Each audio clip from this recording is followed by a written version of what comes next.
kuvela I hoku loto, o kuvela I hoku loto.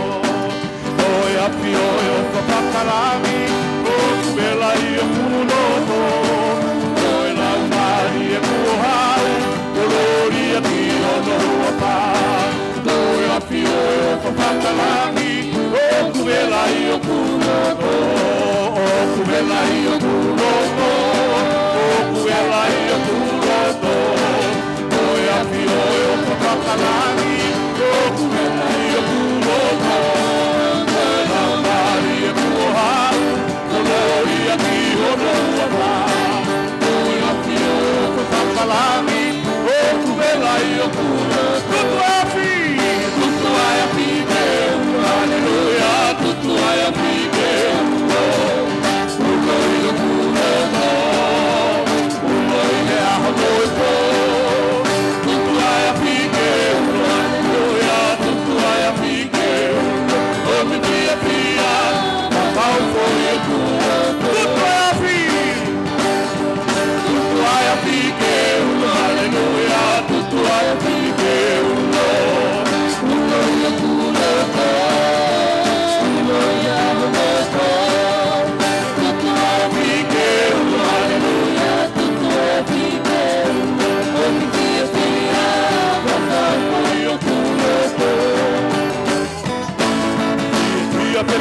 Morriva, morriva, aleluia, aleluia, morriva, aleluia, aleluia, morriva, aleluia, aleluia, morriva, aleluia,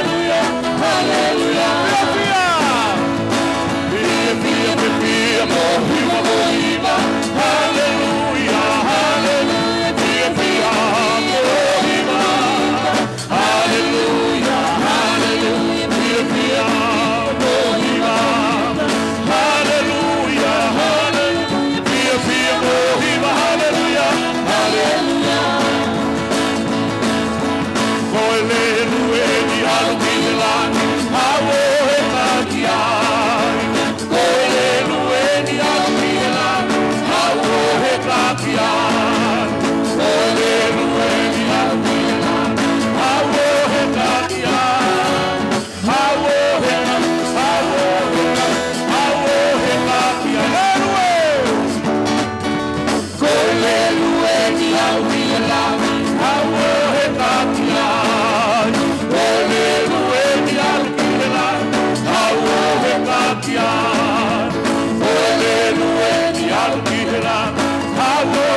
Fia, morriva, morriva, aleluia, aleluia, morriva, aleluia, aleluia, morriva, aleluia, aleluia, morriva, aleluia, aleluia. Glory, hallelujah.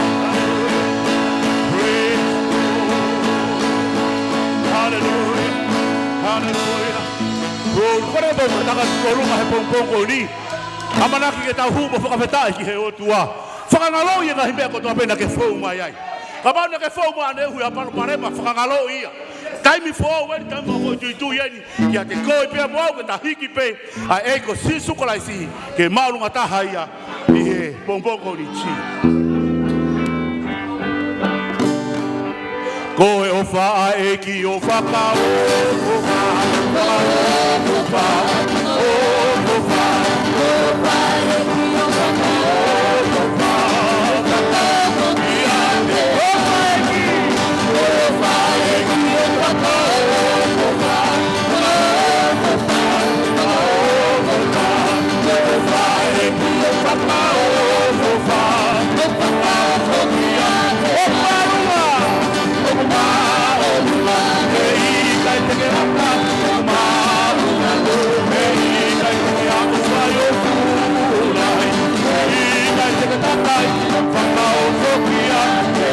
Hey,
Haleluya. Eki o ba fafeta I mo famalo ki a Fiona.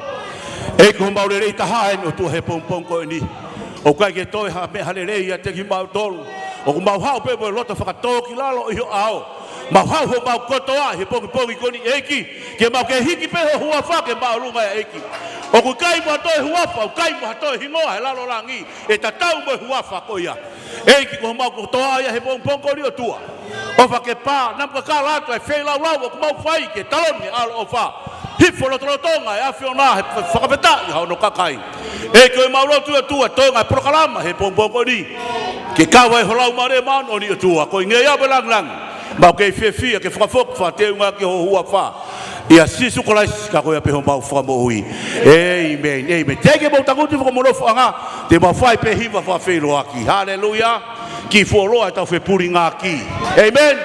Alato marimari ki hata marimari whaka o tua. Amen. Kai oa na kalato I marimari prestiki. Amen.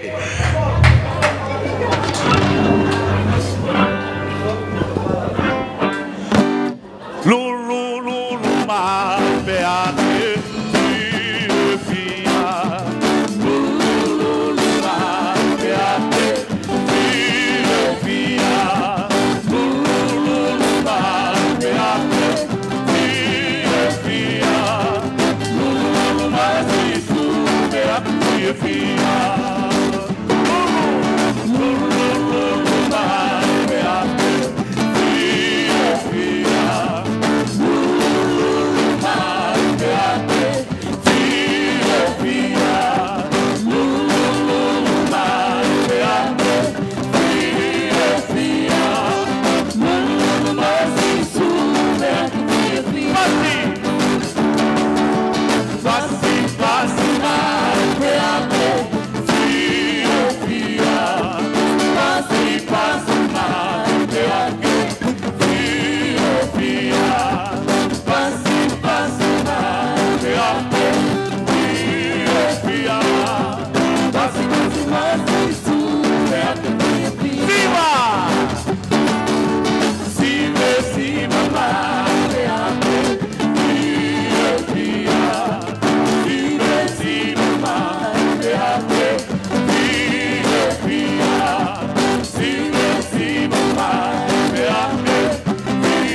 Whawhetai ki eki.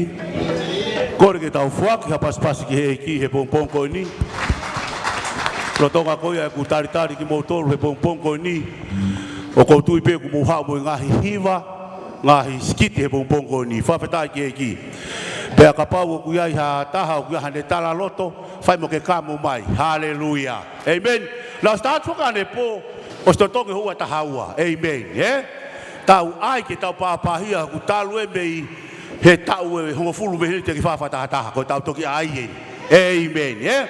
Tau tau whawhetai ai ki he o tua, tau tari fia heni, a tolo tonga e o tua. Kore ke tau paspas ki he ki. Amen.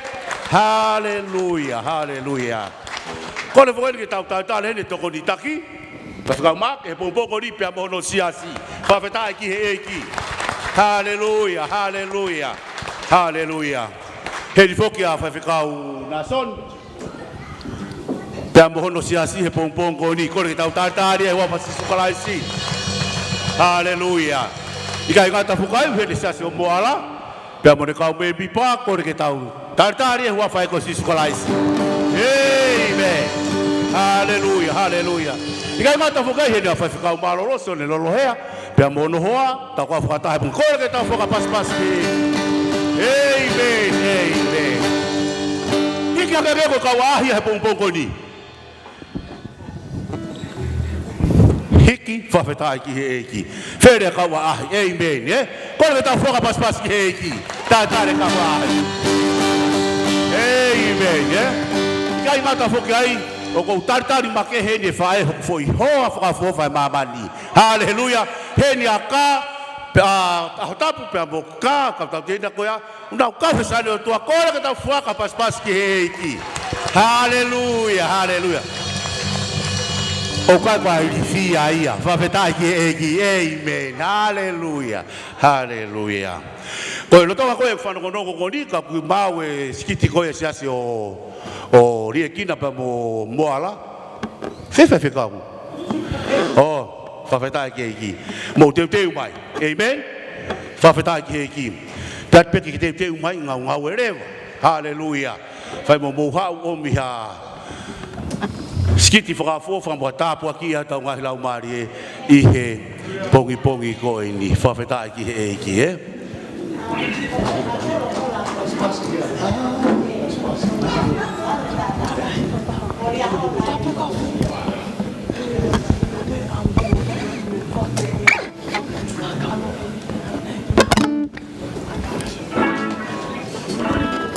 Hiva te peki foi hiva koe ni koe taritari ke hawe kau skiti koe ki foi hiva motua pe ia o fie mau ia ko siwa tau ia kalasi hena koe ke lava tu pe whakamama wha ia o ku ke kei whata mai pe koe whatangai whakamama wha amen whakamalo eiki whakamalo eiki kuku o ka pai ke hiki o wama ei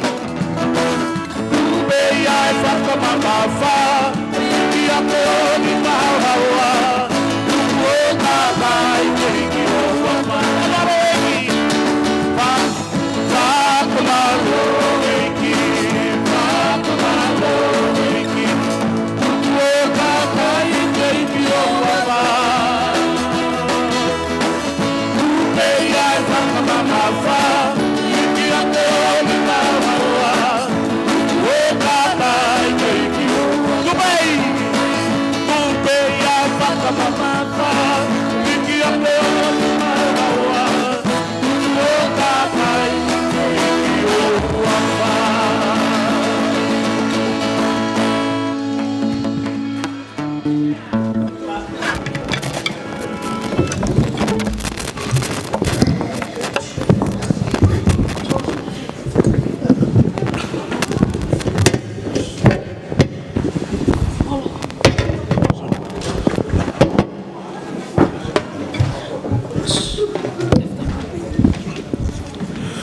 Sai koe osi koe ia Ea hoko mai e se asi koe ia o Nasoni Hoko mai ai I he pongpongo ni Hoko mai ho motua Tika tolu ia e se asi koe ia e tau tokon Palestini Tau taktaha ia Amen Osi pe koe whai tolu koe ia hoko mai rewa e skiti koe ia e mau kautalavu mo kau whirimui Hiri koe tau toki hoko atu Amen. Tina, mo taki I mai. Hallelujah. Kore ke tau pas ke iki.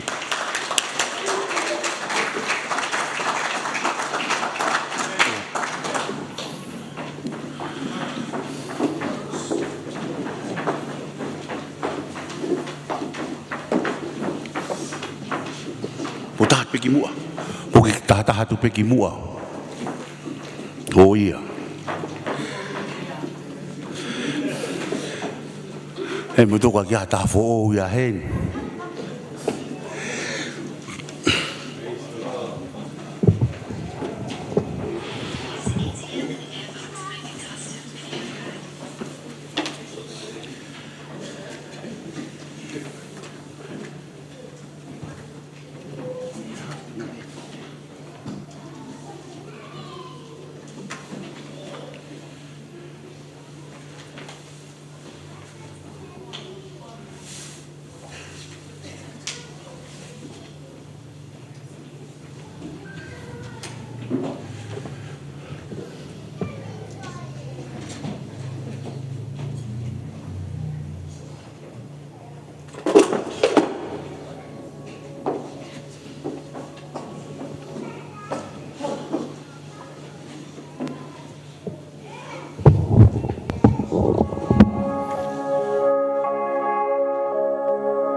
Beneath my rebellion, lost without hope of redemption, blind to my need for a savior.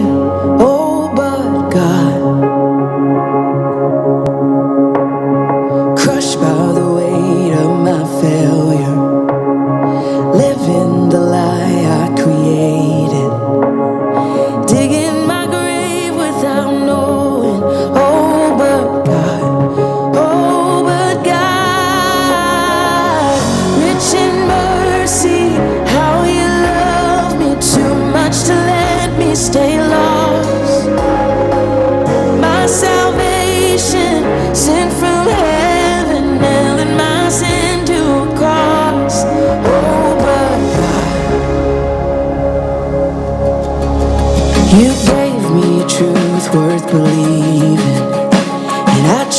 my chains for your freedom. 'Cause you were the one that I needed. Oh, but God, resurrected my heart from the ruins, and my rescue came through like the moon. And now this is my sure testimony. Oh, but God, oh, but God, rich in mercy, how you love me too much to let me stay lost. My salvation sent from heaven, when my sin to a cross. Oh, but God. All the wreckage of my choices you have turned to life from ashes, lifted from death, risen with him.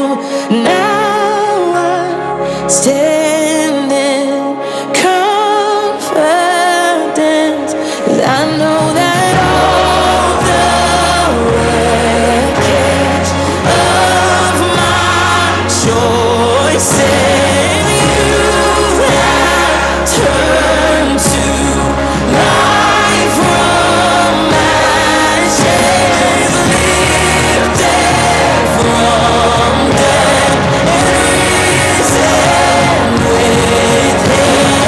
Now I'm standing confident. Oh, rich in mercy, how you love me too much to let me stay long.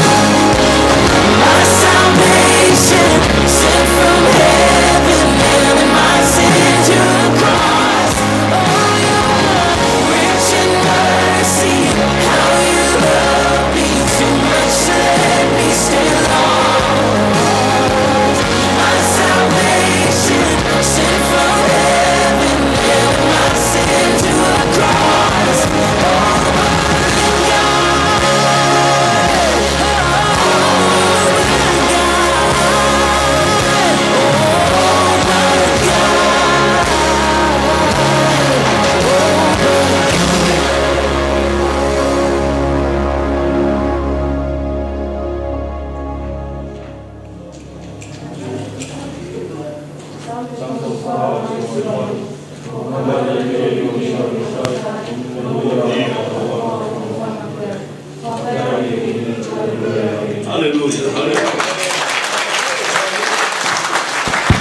Hallelujah. Kosta te whakapaspas.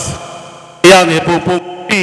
Taka mai he kausiki. Same to pouka mata mo eiki o ilo. Amen.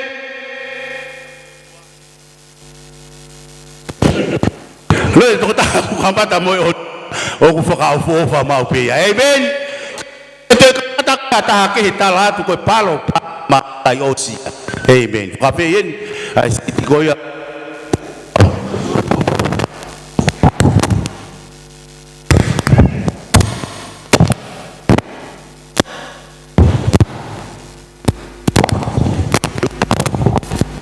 Sai ke ko ni a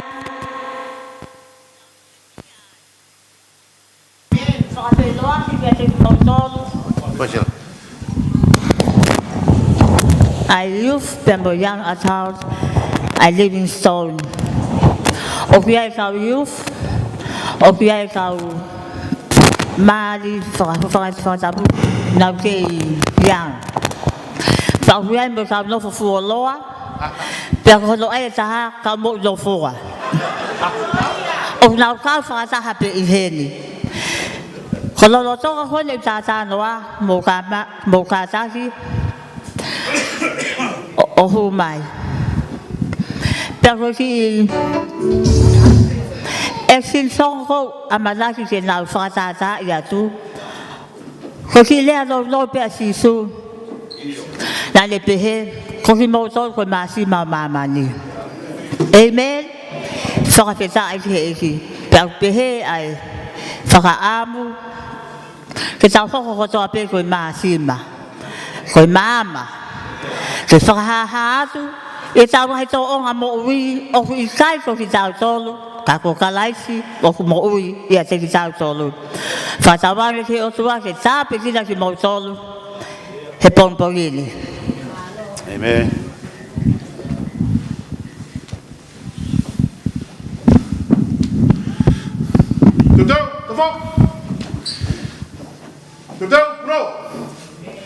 Amen.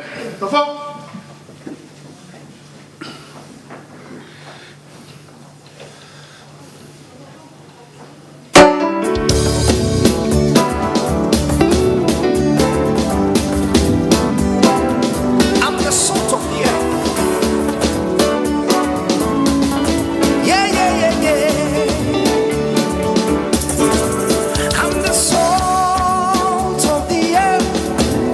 I'm the salt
Hallelujah.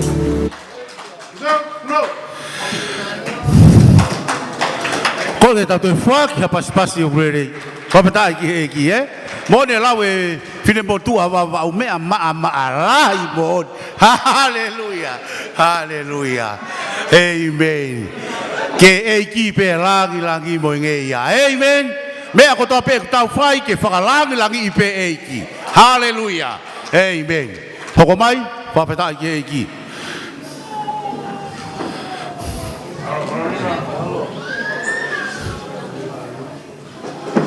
Sa si koia e toko di pasteli?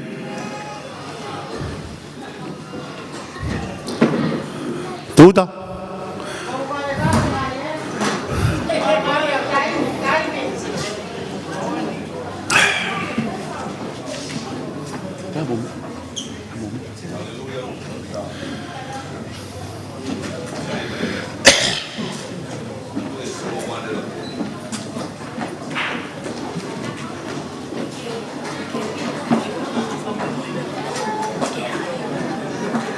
Vario.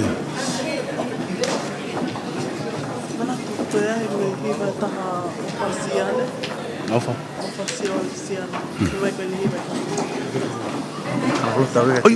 Ai goi. Sabe dai aqui. O lere a soma. Mau vai be. Ki mo ke te mai mau ka hiva ba tu gang ki he fa ki a yona ke ne atimo. O gang ke tata ki. Plabe ya he ngahi va ni pa mo rea e akwa ne po ke fai hatala loto. Ta ki mo te u fa ke tala loto ke ku mo he ngawe e ki ka te wa te ka hiva fa ta saus. Fafta kula mare ke lo ba to fai pe fafta ka shova. Fafta ka shova kula mare pa na ngalo ni ngahi me ofa ko tape. Hawa sune wana ta hiva. Pamoia we eki. Papa promessia eki. Kamau e paptai sa ta e kalaisi. Ko ge hokko ko ne fanau. Na blok tala loto ia. E saswe ni na ku ala tu ki ai. Ta ko fei tu ni na blok hau. On no fa ia loto ko ni. Ko ke me mai ki hanga ilo iau. Ko tala loto ni fa mo on nga we. Sabate ka hau ka haua ia sunne wano wafa. Ko birthday no aho tau no nima. E mo wike e. Wa na hinga we fa fa e ki fai ke mo we. O va ko ia. Sione bata ni ma, bes mo ko fulu ko fikau ia. Haua sunne wano atu. Tahiva, no fo mau ia te au. A mau ia te koe. Kalau ngai te pore ko fa pete ko ala. Ko pore mo fa rola he kai. O ngofa ma si su ta to va vi te fu mai. Hangi ko lave ana fi. Fa more. Hangi bo be ku ta loto no he ku mo wi. A ngau ko fa ya e ki ke ku mo wi. Amen. La vi ni no fa ko fa ma ngau ko family ma na mes mo family ta ni ma. Tau whakauka ku whai tangata parani ke ku moui. Nili hui e ki. Te wha moui koe. Ono tahiwa, tau e wha. Taka whikau ia mo whawhahi ke ku whamiri. Toi tani ma me ai. E whahe e ke me alahi o ta whamiri. Sabati ka hau. Ko tau e nima. I moui ke ki. Tau te mo whatongi ai ke whai. Tai mana i ki pe whahe e ke ngau ku whamiri. Ko tu ia. E fai te heki homo ui ka ngā whanonga he eiki. A pēku wha mālola heki tātei whiwhikau, son tō wāo, a mai kai ngā lotu bē pōpō. Pēku wha mālola heki, tātei whiwhikau stareki. O tātei pukene ne whānau po me kai ngā lotu koe ia. Maki. Mere mo tōru ko tāpe. Whawhunga e wha mālola te o mo tōru me kai. Pē wha mālola heki sonolo hea. O ala pa mo sione, pa mo nāsoni me kai ngā mo whamiri. E beri ko whaiwhikau. Kai ngā ko tāpe na mo heni na mo si tokoni e ku mo ui. Whawhita e ko maua e mo ui ke eiki. Ta koe e tui amanagiri e ngawe eiki he taunga he mo ui. O whatau hene palomesi. Ki ta hoku hene whānaku ku wawe te whukumai. Pea talarota nou, a tuange ariona ki te atu. Ai mau hiwa ka hoko. Amen. Hallelujah. Whawhita ke eiki. Ko lava mai ngai o se asko fai skit.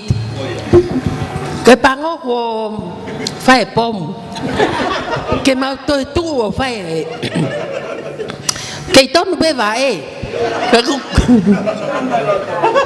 Pe mau wa fe ha ko hiva. Ke ko me be fai lang. Hallelujah. Amen. Hiva mana ke mau hivai. Fatokanga mai ka ki tau tolu koe kuanga koe ni ta tau to be me kuanga noa time koe. Ke o te tau nofo noa ye kuanga koe ni na tau to tang ya tu ko ta pune matapa. Ko pe hiva fatawang ke tau paki ho tau loto. Pe anga fe hiva fatokanga koe ke rea hiva ke hoko ia koe ta paki ka ki tau tolu i a koe ni. Amen. Hallelujah.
Kore tau toi whaka paspas ke ki e popongo ni.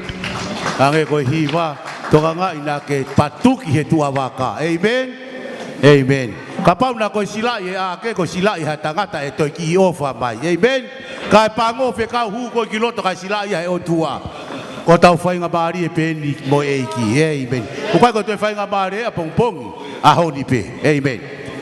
Kore ni ke hoko mai. Oh, kore ni ki a ofa siare. Na tala mai ni ki hiwa ke whahoko ia e hoa koe ni. Lotonga koe ku teu mai. Ai sias koe a moala. O nau toi hoko atu.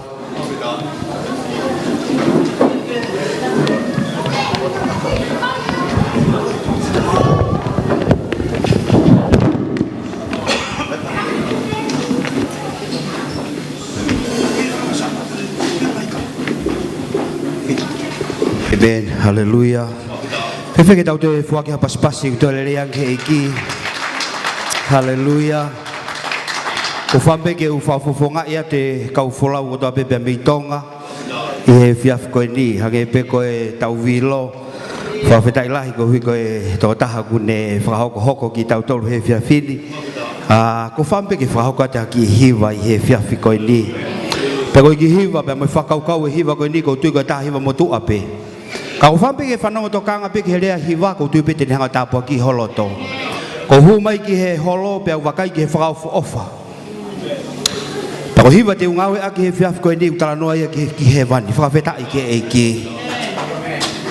Loma wahe taha whaba ko veso no taha fitu tala mai he koe pure anga o tua koe ko ha mea kai pe ko ha inu. Ka koe maoni oni pe amoe merino. Pe amoe fie fia i he lau maari maoni oni. Whakawheta i ke o tua. Tala mai kono hala koe koula ata, kono mama koe lamia e o tua. Whakawheta i ke eiki.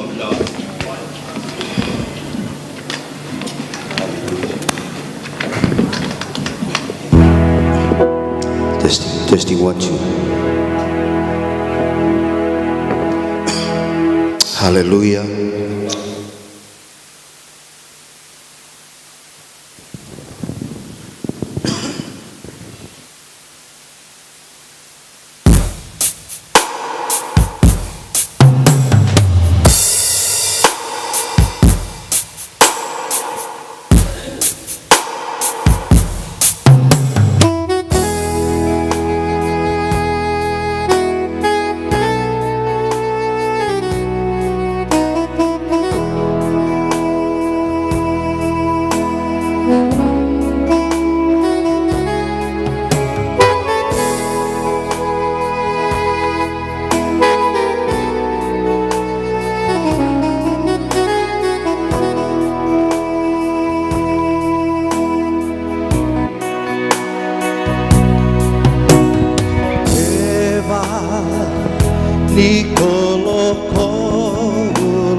Honi pea moe kāu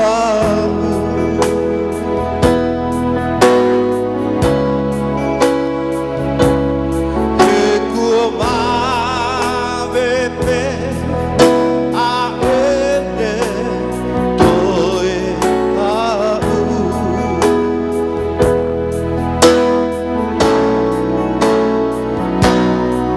Ia he ma ni koloko la moni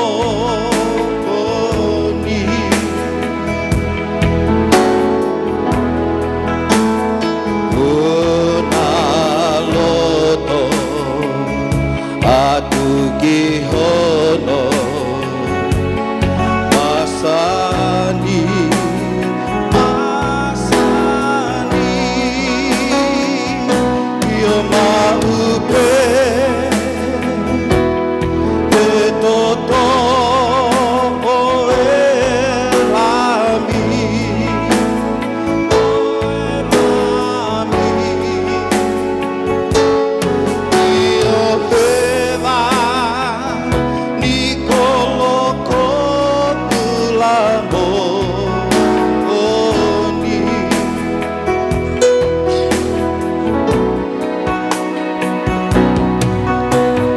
Mea hongo ai mawai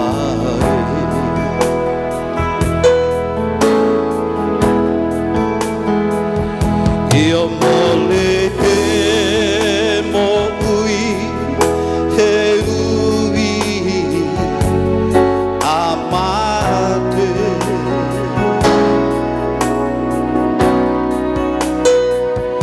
Ia eiki pe ai fie malie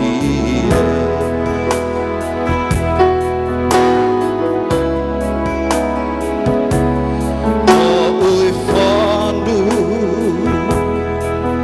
i he lau malie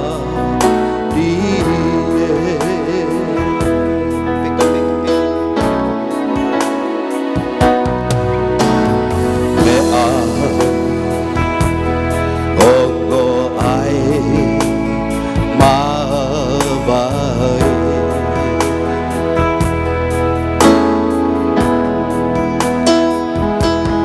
Mole he mo ui he ui amate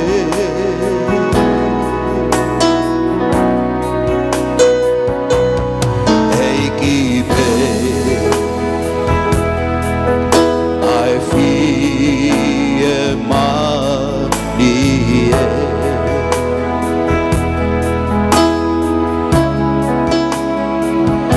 Ia mo ui whandu i he lau malie he mani Ia heva ni koloko la moni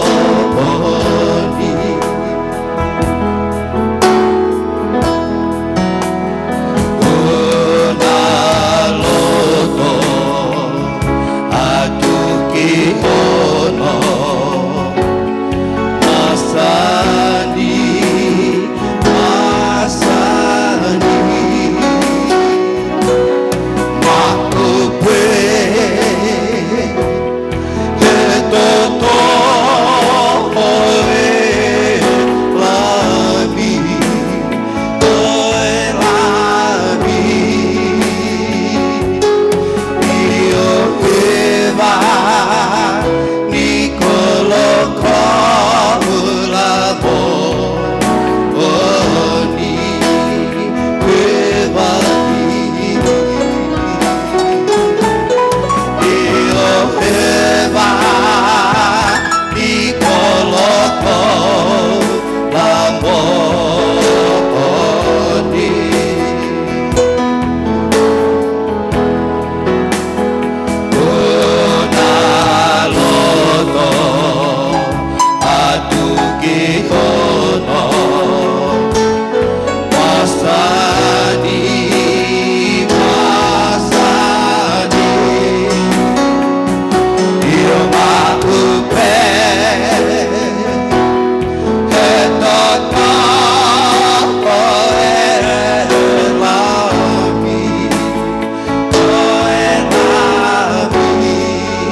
Hallelujah.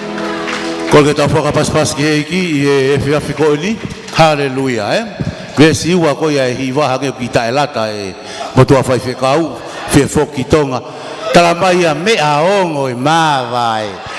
Hau mei haapai mo i ke te kovi. Whakape hene e sikiti ko ia e liwain, ke mou kātaki mai hoa ko ni. Hiri ko ia, hoko atu ke sikiti e siasi ko ia o moala. Whawheta iki he eiki.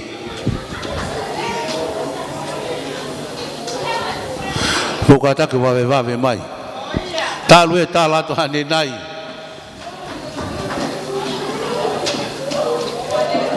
E ki lava pea tu usi kai whae tau malanga ka toki whakause he kai ai whiawhi. Ai, tau ni. Te tala.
Che telefonia?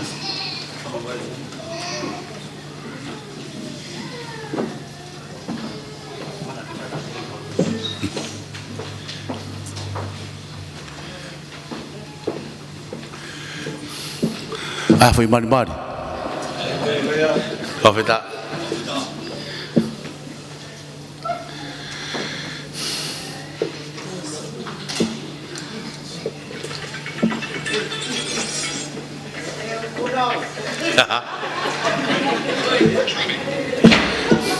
Te sai pe pulo tu wai.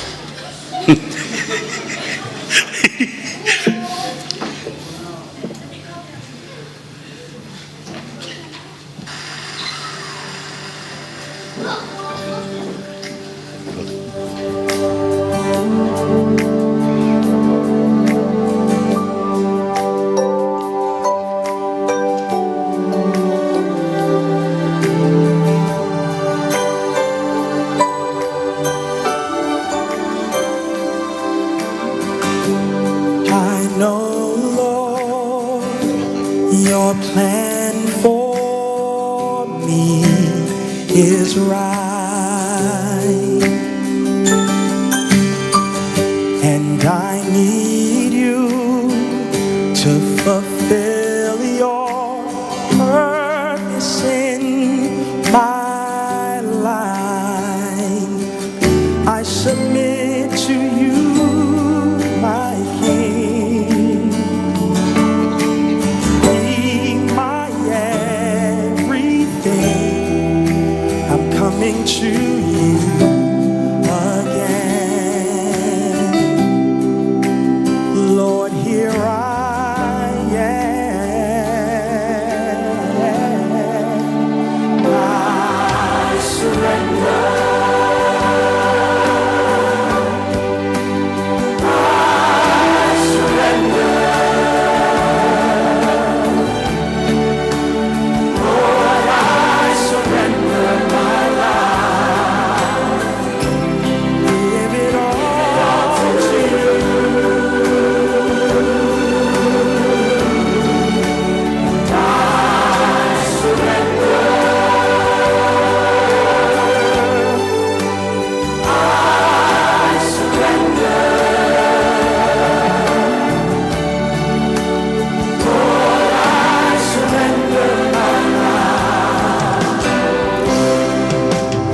Haleluia.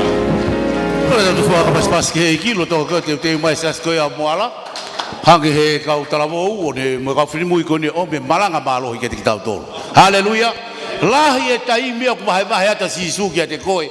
Fai pe fa fe kai. Tala mai kai o le ke ki puhi fa o si ka to ka tala si su. O le ka ki eva e te ko ku kuonga. O vale pe to i mai ko balalo me alere. Pe ke toki pori o pe te ha ki e ki ha no aunga. To luke ave ko ria ke tu aveve. A honi ha ke fe sabe ko ni ne fort lai ki tau tolu. Ka ku vai vai ta si su me aku re rei tari io ki ai. Amen. Ko ngani ke tau tukulolo ka kato ke e ko si su ko lai si. Amen. O ku te hoko mai. Amen. Nau ki vai pe ka fai mo moha. Vai au tu bo tolu me tua. Pafeta, amen.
for the best.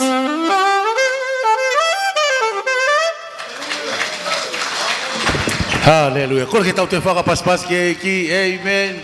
Hange he kau skiti a mapu o tala mai e foi fe kau ko ni ko koia pia ko a rifa o meka kamata anga pia mo ngata anga. Ko tu to pe tau foi exineua. Ko whakafe he le sas ko ia e tongon pasteli ke nau hau o me nau hiba taha. Hiri ko ia e whakaosi lewa e siasi new wine. Whawheta ke ki. Ka pape ko te whi tala mai pa whai mo ke ai mai. Ka te wakai o se kai ai whiawhi. Amen. Hallelujah.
Whawheta ki eki, tau te whakapaspas ki eki, he whiaf koe ni, amen. Toi pesi ki te taha, hiri koe a tau whanoko reo ke whorofora ai o tua whawhe hine ni wain, ki na uam pesi ki te whakasi mak tau tolu, i he whiaf koe ni.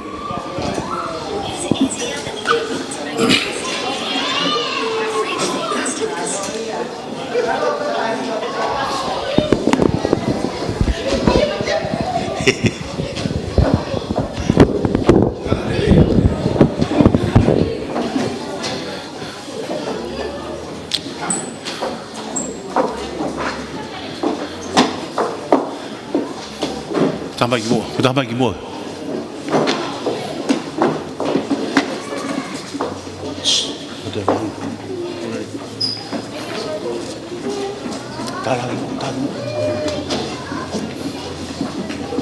Tak lagi more, selalu ni.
Kore ke tau fuaka pas ke ki kore ka rio me ke na hiki mai pupiti. Sione vai fa ia tala no kai kau hiva ia fiaf ko ni. Sisu ia pa me fine sameria. Kiki hiata sisu kiki mai fe fine amen eh. Tange sisu vai te watu e ma puno puna i loto. Amen. Hale. Kore mo ka taka ko lunga i he fiaf ko ni. Haleluya. Ko wilo ku fu mo lo lo mo tangutu. E ki fa. Apanaki ke tau whanongo ke whorofola ai o tua o kuke a. Amen. Nā hoko mai whorofola mohe koe. Amen. Kore mo kataki filaro. Amen. Ke tau te whalaro whakawhi e pe whaiwhikau to ke tā reo ke ne hoko ata tau tolu i he pongi koe ni.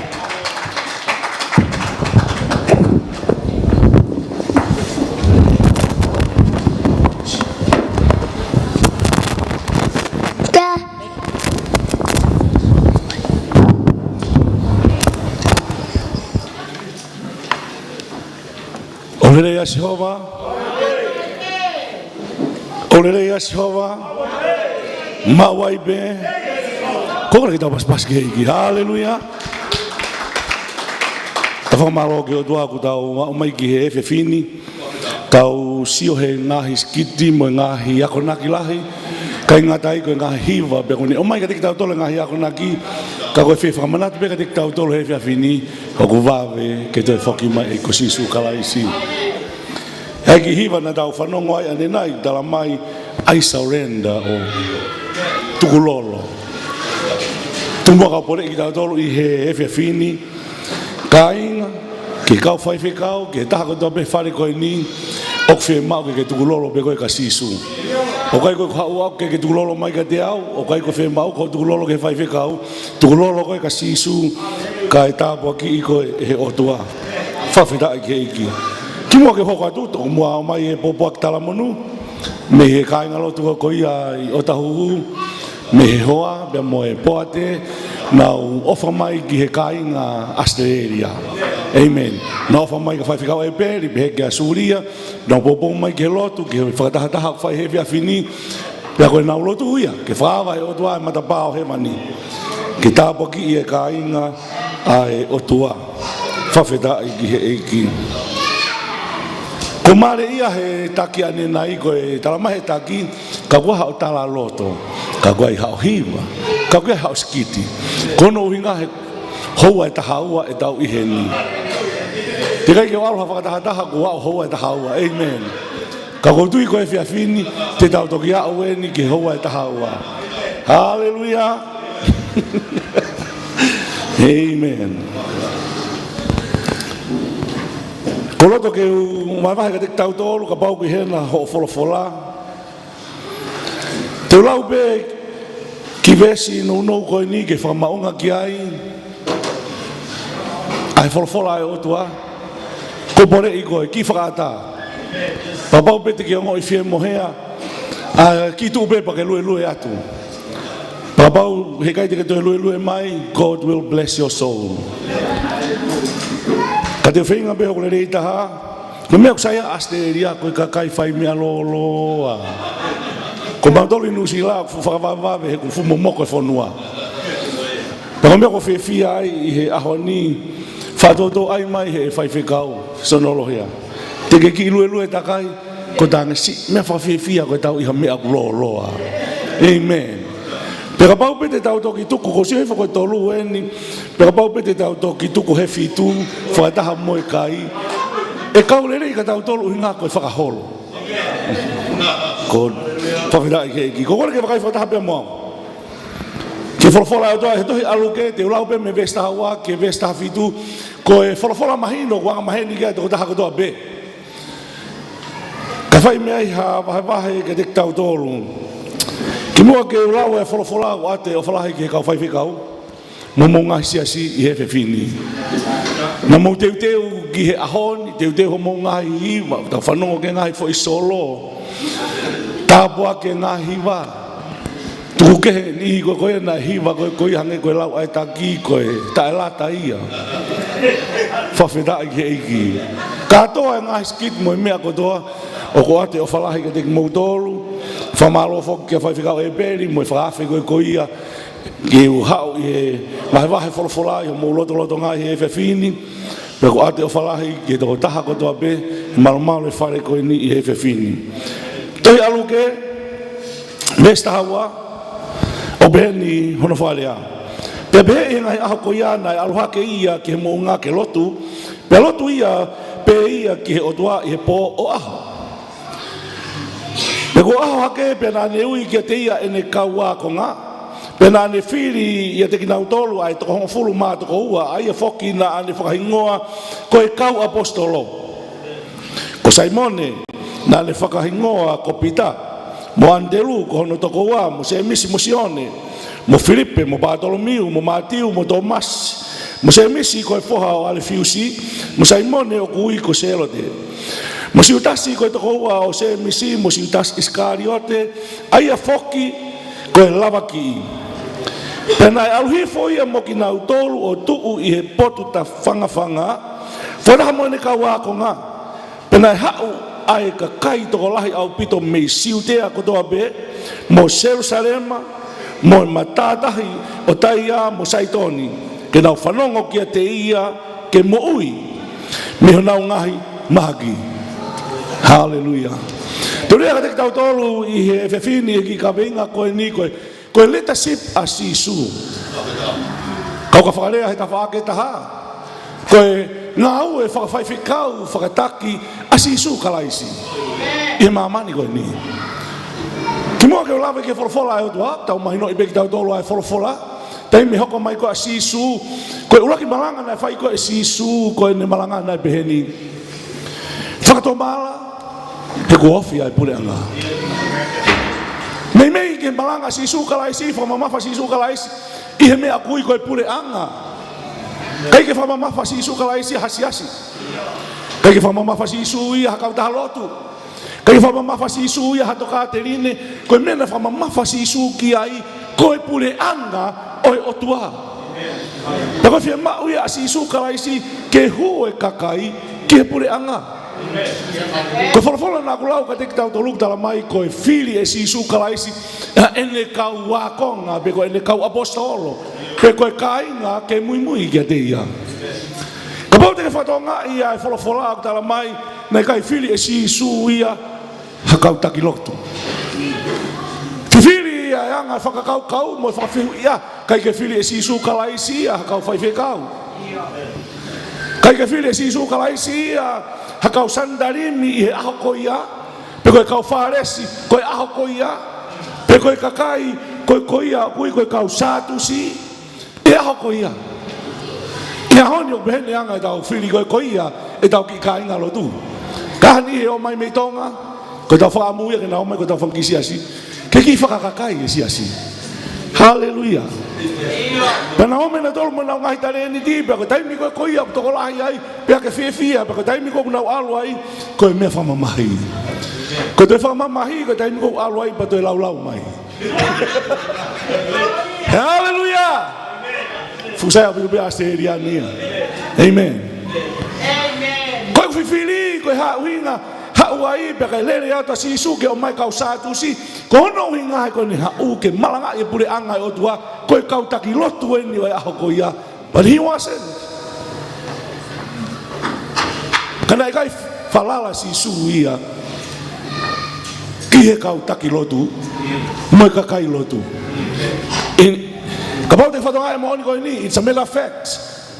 Ka pau te ke sio ke wholofola e otua, pe ke hako whakarerei ke whatonga e mohoni koe ni, koe whiri lahi o sisu kalaisi, hene hau ki mamani, koe kau taki lotu. Whainga ta anga ue e pure anga e otua, uinga koe tautu ai kau paipa. Whawheta i ke ki konusi la veo ai paipa. Hau bea Australian, amen. Ka pau te ke alfa kataha bea moau, I want to prove kia te koe, te ke hau ke tohi koe koe anga ue vahe kono walu. Ukos mahino ke aluhola tangata ko Saula. Ko Saula, pe aliriu ko koe ko Paula, ko ia na i he sandari ni, pe koe uhinga na e aloa tae fu kakai. Uhinga na e aloa taki pōpula e kakai. Maria e lea sisu kalaisi, toki lau ko ia, ia Matiu vahe ko ia hono ua tolu, ai mala ia fitu ko ia, ene lave ko ia, whiga waki moe kau wharesi. Kau ki whanau no, koe le aina si sukalaisi, pe si sukalaisi, ka pau he kai toi whakalaka hake ho o mou ki maoni oni, he maoni oni e kau wharesi, he kai te ke hu koe ke pure anga pelangi. Haleluya! Koe hao no hinga, he ku hawa sisu o malanga i e pure anga, o ku kai hawa sisu ke malanga i hatangata. Hawa sisu ke malanga i pure anga i otua, kai hawa sisu ke malanga i hakau taha lotu. Haleluya! Kapau te whatonga i he kosperi, a lahi oi ako, koe malanga sisu whela vei moe pure anga o otua. Kai ngā behene anga moni o mo ui. Culture will send you to hell. Kapau te ngau e aki halea ke toi o mai ke whalerei o behene. Traditions will send you to hell. Koe tō onga mo ui whakawhanua a tau tolu he lala a koe ni, koe mea e te ke aloa ki heri. Koe hinga ina lawe a sisu kalais, whekau aki mo e pure anga. Koe ne rea eni. Whakamala, he kua hofi a e pure anga. Kau ki whanau nou ki mua ke whao ke wholawholau beheni. Koe whairea whakamala, ka pau te o mai ke symbol ko ia anga whanonga o kuhinga ia to change your mind. Ko lea hiva na tau whanong ki ai tala mai tuku lolo o kuhinga ke tuku holo tau mpo ata mai kai whai mea ai o tua. Ka koe uhinga koe wako i he toko lahi me kau teolosia ai whakatoa mala o beheni. O kuhinga ka pau ke alu ke noa te ko taimi ko ke whakatoa mala ai ta whoki bea tuku mea ko ia ka ke alu ke saute pea o kui ia ko whakatoa mala o hange ko ia ko whamau koloa. Koe ne whia maue ke alo tawa taina, toki aha ke ia ko tuki a te halalo ke te oi puaka. Pako taimi koe na ane whatomala i bea be ke utoi whoki be. O kai uhinga whatomala ke alu koe me he papu koe ke he papu koe. O kai uhinga koe whetongi allocation ni, o uhinga ia ko ta whoki me mamani pake alu ke eiko sisu kalaisi. Haleluya! Sika simbolo e malanga sisu kalaisi, pe ma sisu kalaisi. Whatomala! Pako beheni hono uhinga kau ki whanau nou. Ene talahange ko ia ke hemfo i mamani koe ni. Ka pau be e change. Ho mou to onga lotu, me to onga lotu a kau taki lotu. Hele hata uke pure anga lotu. Ka pau he kai ke whakaliniu, ai mea koko ia mo whai, me mea koko whai he traditions, no one will enter the kingdom of God. Koe uhinga koko a sisu, ko si hae whahinga i tangata o seti he whai mamani koe ni, koe anga ine e maulotu. O beheni. Pea whakalere ai e tuunga e mo ui, hawa si sua tala mai. Pea koe nere ai ni, whakatomala, o kuhinga ia, change. Astereria. Whia mau e change. Ke kainga, ko toa pe he lalala a koe ni, koe whia mau ai o toa, kai te kaliriu. Malo ho hao ke lotu. You can make it to heaven. Ka mau te kasi o ki he wholofola ai o tua. O asi he wholofola nā kulau. He chose a business people. While si sua ka kai business. Kai kene while e iha haka kai nā e osi lotu. Ko kau tae lotu ko toa. O ko kai koe uhinga ia. O ko sai e tae lotu ke alo tae lotu kai tok while mai koe i kai. Ka ke ka alo ko tae lotu. O ko ke whie mao e koe hao foi a bele. Ka koe taimi koe koe o ke hao ai ke lotu. O whie mao e o tuake ke whatonga e mooni koe ni o beheni. Ko hono uhinga koe religious. Koe palo pale maanga ia. O lotu ko koe ia o tau whai ahoni. Ko tautu mai koe nao si ai peho tunga whakau kau au. E tu e whai whekau he sāpate pe koe ni malanga eni. Malanga. Whatomala ke taria sisu. E sio mai me mi ba ia. Whai whekau. Koe whakalere i tau lotu kai tonu ho lele au. Kua noa ka pauna ke i loi. Ai whakalere lotu a sisu. Ko hinga ko lawe ka tik tau tolu. Ke lawe ka tik tau tolu. Whe lawe i pea moe taki lotu nai whai e sisu kalaisi. Ka pau te sio ke whiri ko ia nai lawe. Ai nai lau he wholofola. Ko mātiu ko accountants. Ko le toki ta whoki mai bete kai liriu ia. Ko luke koe toke tā, medical doctor. Ka pau te whatongai. Ie kuanga ko ia, koe business nai whai, koe lahi taha, koe o tautai. Ko pita se misi mosione ko kau do tai kina do. And they have a fishing company. Ko bau te fatonga. Ko no inga ko number one business in those days. Ke fatau ko ia foi mamani ko ia. Ka beheni. Ha wasi su ko ne fie mau kina tolu. Ke produce kina tolu, ke ngahi kina tolu, ke faliliu kina tolu, ko hono uhinga ke nau hoko o hange ko sisu. Nai kai hawa sisu ia ke ui ki nau tolu, pe ngahi ki nau tolu, ke nau toi hange ko whalesi i kai. Ko tau palopare mai la a koe ni koe lahe kouti koe koe kau teolosia. Ki mua ke ufolau mai ko manatui. Ko tau tu beau sio, he tangata koe ko Benny Hinn, everyone here knows him. He's a popular man of God. Pero de tau tu ko ia fai ke pe ko ne vete I he media pe au ki maman lahi. Ai fiala lahi o ngawe nani fai. Ke te au ko mena ku ako ai e ku fie he ne lava lea aki publicly. Kono inga ke ako ia iau ko siasi ko me ai o tua o ki kai ke hak siasi. Hallelujah. Ko o tua o ku ne fai hono whakalere. Amen. Kapau te sio ke whalafola ai o tua. Te whatonga ia ki tala noa ko ingoe ko ia ko whawhanga ko koe toko ni mawhi. Os whanongo ko ia he. Lau toi whasapate. Ko mana si isu ko ia o ko hiki ko toa ia he kosperia. Matthew, Mark, Luke, te emosione. Pe aku maari e hono hiki ko ia he kosperi. He kapau te whatonga ia Matthew tawha.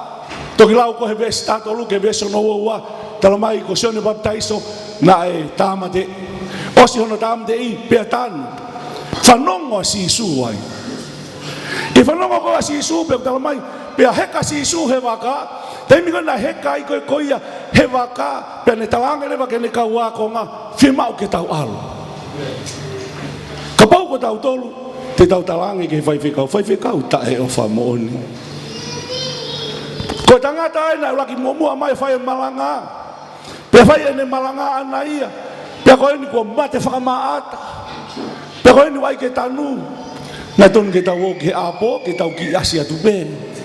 Ko tau me whatonga ai. Pe ko pai ke asi mai ko tala holotu au ia. He o pe he halotu. Whawhetai ke ki sai au bito be Australiania. Amen. Ko le tau pas ki.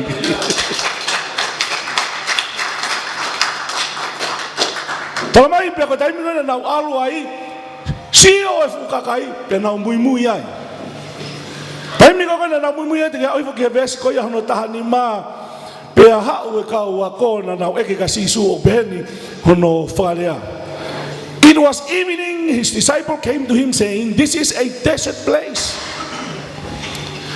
and the time is now past, send the multitudes away and that they may go into the village and buy themselves a victuals. Ko talang e sisu ki talang e kau mui e whawhanga fe mau ke tuang e whukakai kono hinga ko logic ko ia wanga I tau whakau mo mea ko ia hui ko experience o ko hanga he experience o mau e tau tui mo tau hiki he otua talang e sisu ke ave ki fe mau ke mo whawhangai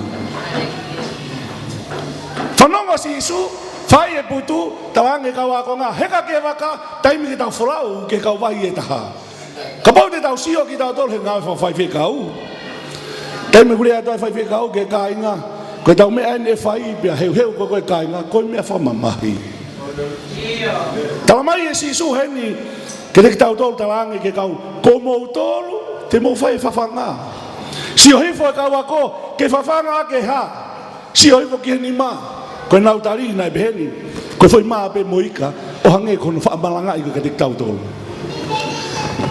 ka pau te whatonga ai lea maari o ngau e si su kalaisi te si e luke pai ko no fulu vesi ulaki mo vesi no tafitu ka pau pe te whano no ka te tau tolu ai hanga si su o seni ko ia ai to fitu ngo fulu Seni e sisu e toko fitu ngofulu. Haleluia.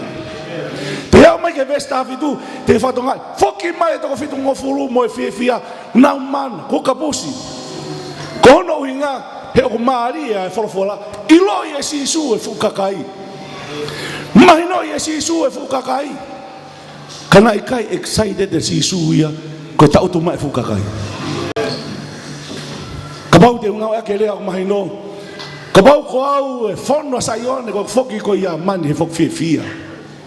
Toi tupu to ko he si masi ko te alu ko no hinga he ku tala noa foki kakai. Musi ate si mutu a fai fika ko e masi. Toko la. Pa ko taimi ko te fanongo ai koikerea. Toi ki hiki hake ki foi e te ki olu. Fai ake lue. Taimi ko tala noa ai ko ne kau ta mea masi. Toi fanongo atu ko fai fika ko kamata ke kaito e pure e kawai. Ko si Isu, he was not excited because of the crowd. Kamata ke fatonga. Ito ko ia asione pa ba no. Mesi wa no ke ves ko no wahiwa. Kau ki lue ai kita mahinoi ai tala noa. Le Maria ai na fai. Me vesi wa no ben. Pele asisu ka te kina utolo pe. Ko moni ko tala ka te mo utolo o kai te mo kumi yao. Ko e hi ko mo mamata ki ngai mana. Ka ko me ai ho mo kai ngai foi ma pe ma kona. Ko tanga le asisu. Tanga asisu ke fuka kai. O kai ke mo ha mo tolo ko no hinga ko mana. Ko hinga ho mo ha he na mo kai foi ma. Ko me na mo lui mai ai ke lo tu. Haleluya. Ko me to la ai ko skiti. He ka kai ki aki me kai. Fai fikao. Ko fa hela de si oia ki no fale. E monde le ko ai mo to baba ko to mai pe sea. Ko bote fa tonga ai le asi su kala isi. Tala mai he folo na lau ka te tau tolu. To ta haua pe. Ka bote to ta haua ho ki si asi fe un be mo lo to fale. Kai ta te to ka holo. Fai pe tau ki ako naki ai. O kai te whi maha ki ta ai ak tau pōpō hiwa. Ki mua ke whai e tau lotu ko o wale whanongo ki a mele kua hiwa. Na mau i tō ngāti rei whanongo au e kua hiwa a mele. Ka kō whamalo kua poto he kua hiwa i saioni. Ko he hao no winga. He koi ki toko tahaua na mo te ngungu ko sve unga pe os whai pe ai whakalau maari e ia. Tala mai e whalafola ka te ki tau tolu. Pea mana si Isu. Pea ului e toko fitungo fulu. Si asi tupu wawe moni. Kai ke fia si Isu ia. Hena e ilo pe si Isu ia ai fukakai.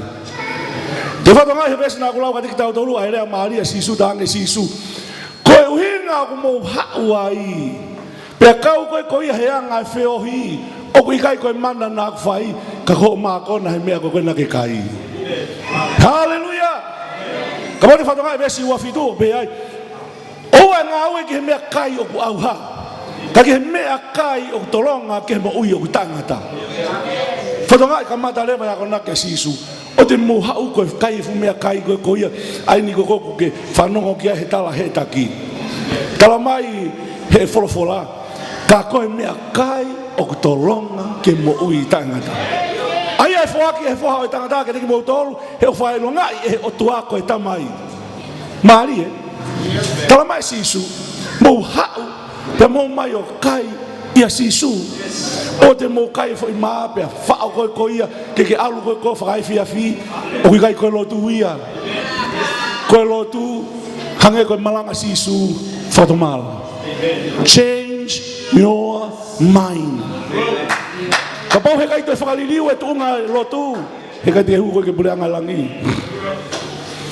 Hokoi wake ves koe ia hono ua fitu. Ua walu o pe ai. Pea nanau whehui ke te ia. Koe haa ngahi ngā ue o te tonu ke mau whai. Ki he otua. Tānge ka wakonga. Ka pau le pau kai koe ia. Koe haa lewa mea tonu ke mau whai. Maari e ko sisu e. Lesi wai wā. Pea le anga sisu. O pehe ka te kinau tolu. Koe ne anga au e ki he otua. Koe ohi ke mautui ki a te ia, koe ne whekau i au. Koe ngā au e ki he otua, O fe mau ke tui. Ha o ke o tua ni liu pe ke tui ki he o tua. Mari e ko fola e o tua. Pele vai sisu. O si pe ko ia a ene si o ke fuka kai. Kono fa mo ni o pe ni kai nga ka pau te fa no. Miracles never change people. Morning. O kui kai ke hamana ia tene hanga whaliriu ha tangata. Ko si sube taha kone whai whakaliriu. Ka ke ka au ke whakama motua e lea e parofita o behen o koe o tua ape kune lama to o fuloto koe koe au kai ke sai ka mai ha loto whaafofa o ai ki ai. Ko hau ko koe ke whalafola ai ni ko koe ke whakafou tala mai e si su. Koe mana he kai tene lava whakaliriu koe.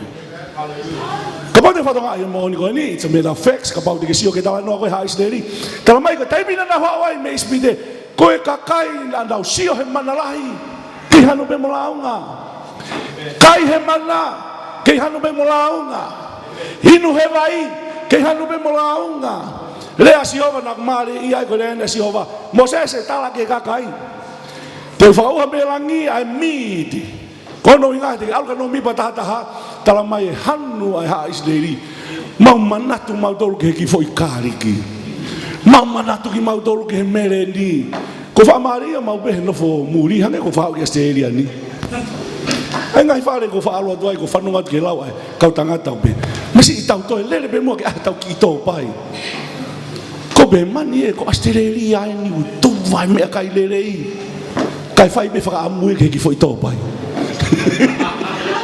Hallelujah. Kau kita pas-pas lagi. Kind miracles never change people. Help hene mo ui. Tai mi ko ia tau fo ni ko mare ia tala loto ane nai fai ki pom. Hallelujah. Tai mi ko na te kai pom ai. Na te kai be ofi Yesu.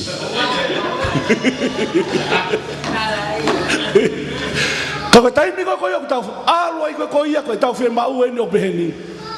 Ko fe mau ke hanga e o tua whakai mai ai fe mau he na ku lotu be tangi ki ai pe hanga he o tua o atu ho fe mau. Mene os ko ya pa ke te ha ko ke lotu. Ko ya no winga he ko mana o ke ne fai e haliriu. Ko fola e o tua ko yo ne fai ko tau whakaliriu.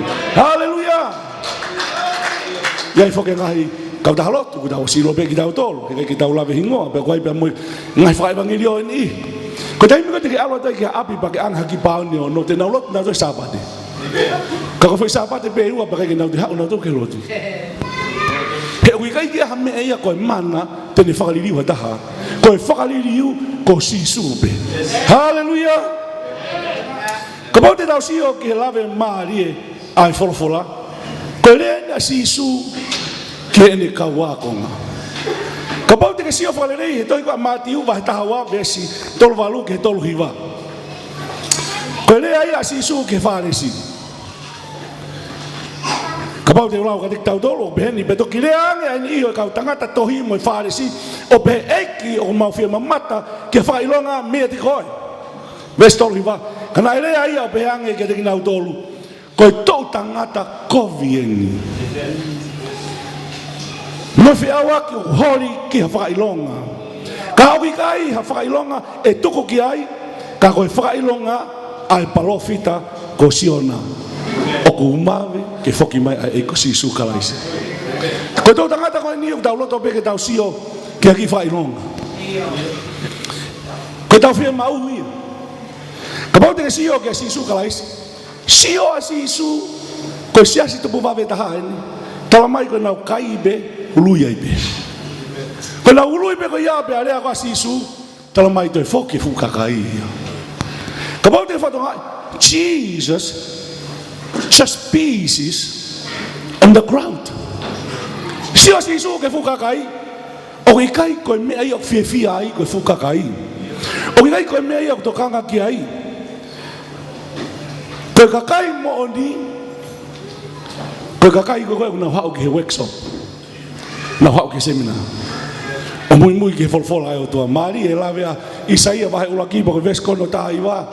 E ne lea Mari e ko lea nunga ke palofita. Willing and obedience you will eat the best of the land.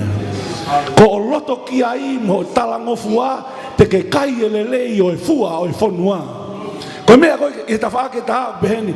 Ko mea ko ko to fai loto mo feinga auia ke taki mua ko no hinga ya ko o ke paku ai misanuari ki Disema. Hallelujah.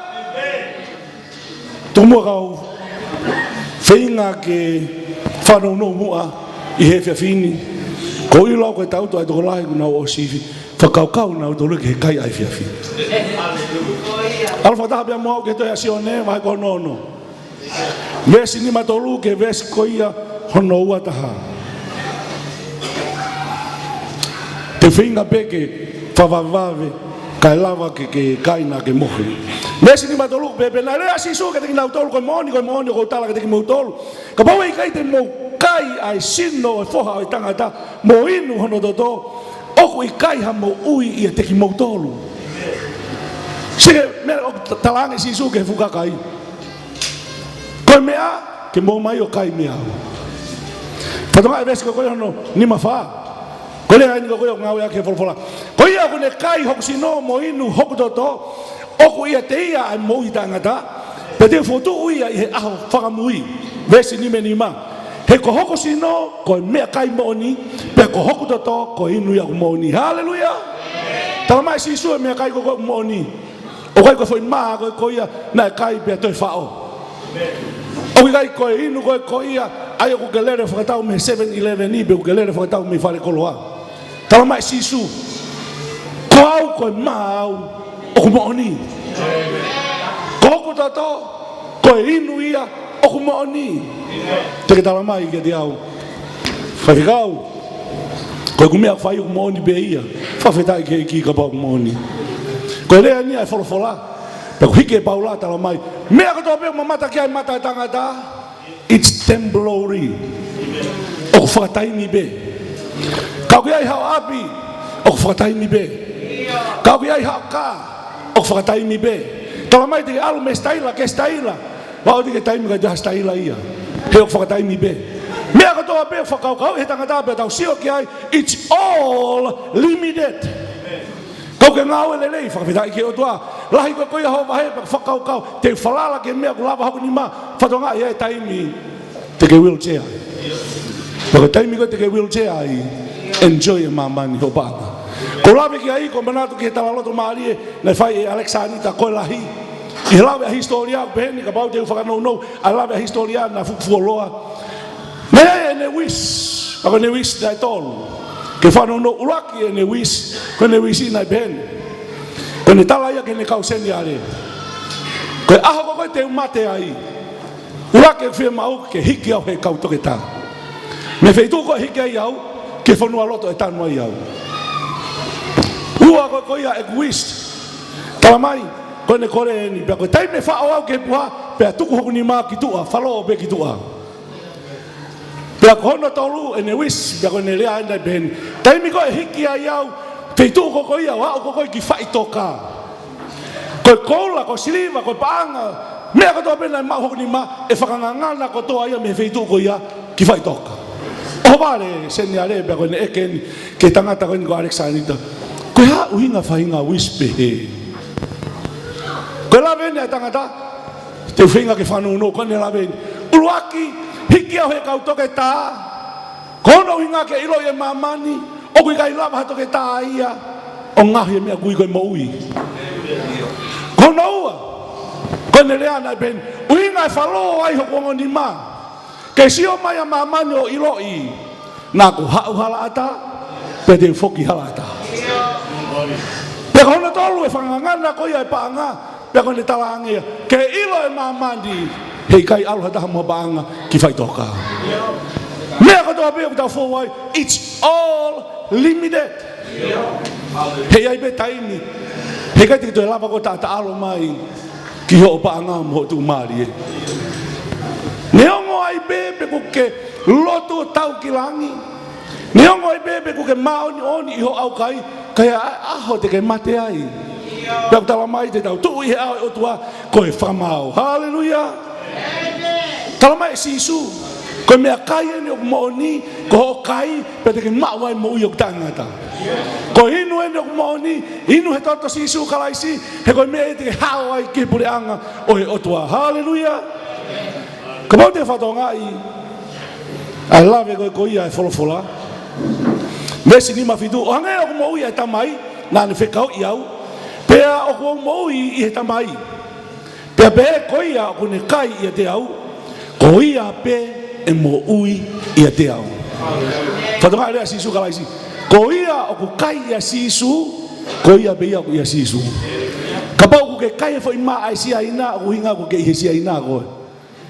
Ka pau ko ke kai e whai tō kutu koe ko ia mei tonga, o hinga ia, o ko ke i tonga pe koe. Ka pau ko ke kai e whai tō pai koe ko ia, o ko ke te whakaamu ki ai, o kai ke ia sisu koe. Talam ko rea ina sisu, ko o kai ia sisu, ko ia pe o ia sisu. Hallelujah. Ka pau te whatongai, ai maari e, ai au ifa ke vesko ia hono ni mawalu.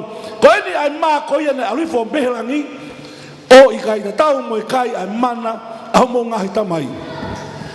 Pena o mate, ko ia ko kai ai mani e mo ui o tangata. Mesi ni mahiwa, pena rea ake ia ngahi me andi, i he whale lotu, i he ene ako naki, i kapa ne ume. Sia ki ako naki na whai sisu, ke foi toko fitu noa, whataha pia moe, negi toko tahawa. Ia mai ke vesi ko ia hono hono noa behai. Pa e whanongo ki ai ane kaua konga toko lahi, na nau behe, ko e lea whainga taa eni. O ngā ke lea whakabalangi, it's a hard word. O behe ni winga hard words. Ka pau te ke nofo whia maari e, pe hawa taha tafulu i koe. E te kai ke ilo pe hawa winga koe whai tafulu o si mo tafu ua ho whakaukau. Ka toa ene tafulu mo ene lau, pe ka pa e kape i koe. O kuia koe hard words. Wai whaalea o ngā weke. Le, ui koe soft words. Ka pau te ke eke ki he kau pai pāpea mo e kau huse bāni di. O ku whewhe soft words.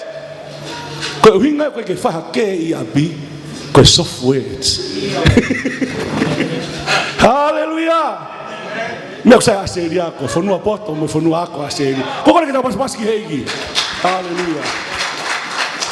Ka pau te ke sio ke context o e lawe ai wholofola, o ku uhinga ke kau akonga, koe lea whewheka mo oni. Maari e koe si asio sisu. Ka pau koe koe whutoko lahi, o kia e tau whainga mea whakatonga, koe ki lea whaka e sia. Neongo pe te kiri a kai tang, sai pe, hau pe. Ua te ke alu kono uhinga, he ko alu pe kai te hata u mai sea. Ko sisu i kai. Osi e pe koe lea ina kau ako. Nā iliaki e tau ngahi ngā ue ko toa ka tau hao mui. Nā tuku e tau ngahi businessi, tuanga mo tau ngahi family, ka tau hao ka tangata koe ni. Pe koe ni o tala mahe wholofola. It is a hard words. Tau mai tau tolu ia, whahinga lea e ni o. Ka pau te tau ngā ke lea tonu whakatonga, whahinga lea e ni o ki whaike. Pe koe ntari na ka wakonga, ko haida ne wha ilo, koe tau whaiwhikau wha lea behe. Hallelujah. Ka pau te ke sio ke vesko ia, ono tahau pe, pea ilo e sisu ia te ia o launga e ne kau wako ngā, pea lea ia ke te ki nau tolu, o kutu kia aki mou tolu i he mean. Hanga ka sisu ki he kau wako ngā, sio atu ke nau lamu, maino e sisu ko hinga nau lamu, fufewheka e lea.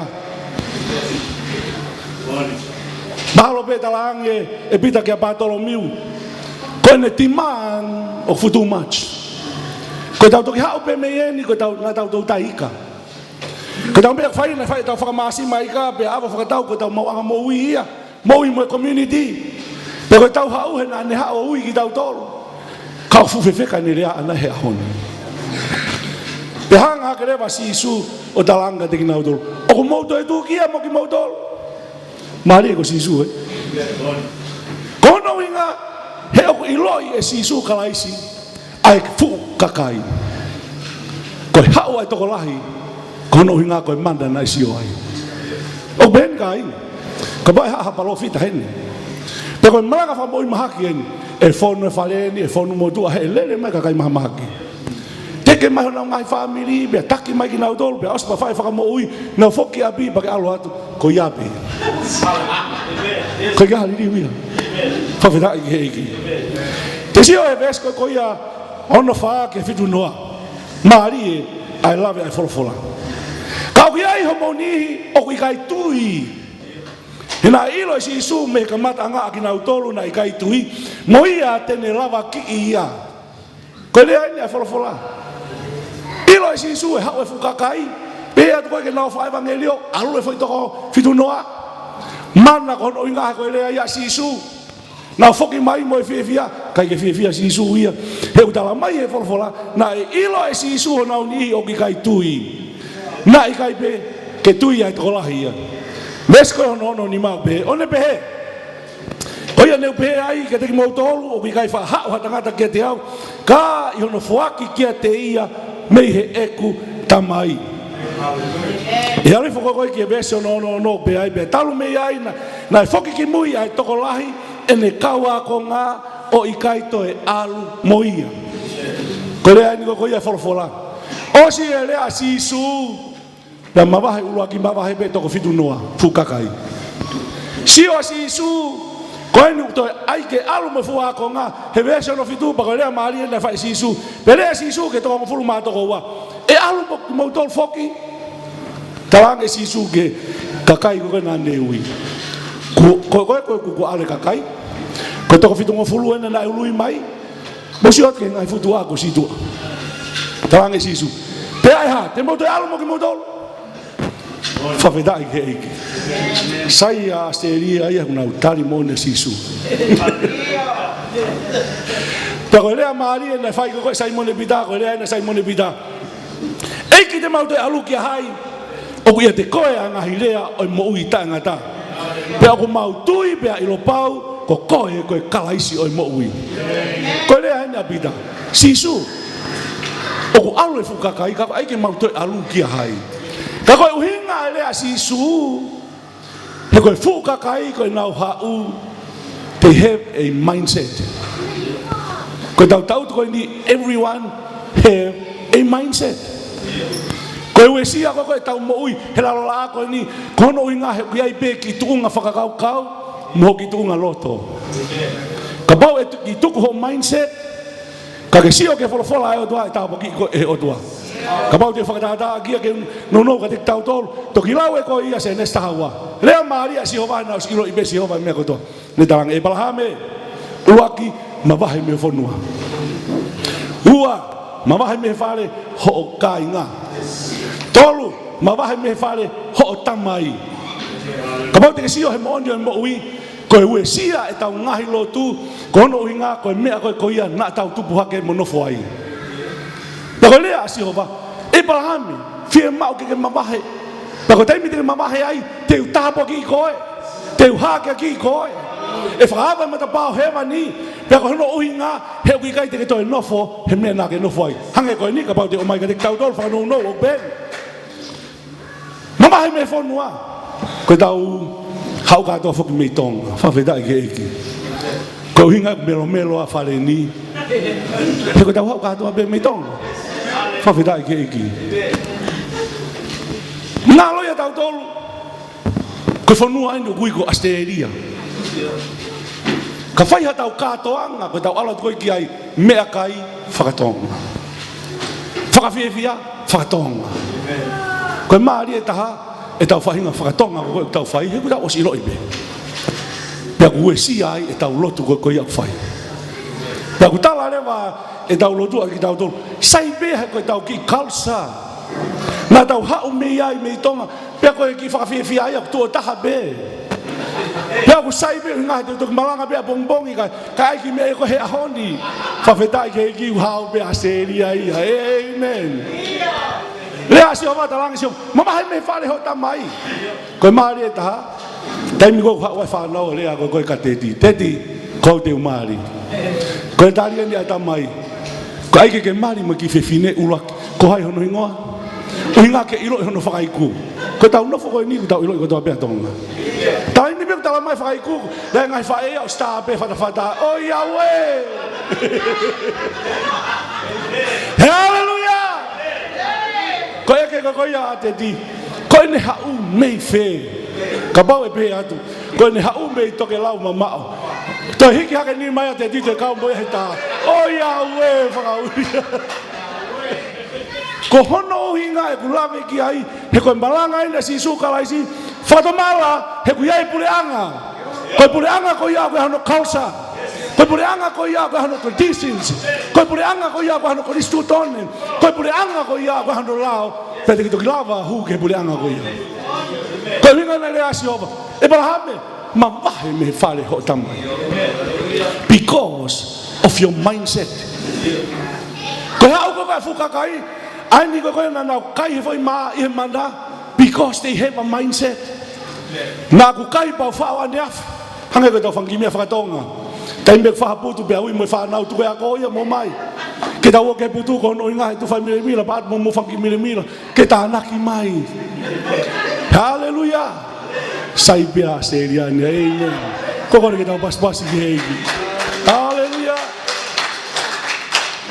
Ko sisu Taimina si oi ke futolahi pe onga le vai sisu e moni. Tange sisu. Mo viviri ke mo kai ai ma o moni kai e te au. Te tanga pe sisu. Ko ia pe o kai e te au. Ko ia pe o ia te au. Ka pau ke ma kona koi mamani o kai ke sisu koi.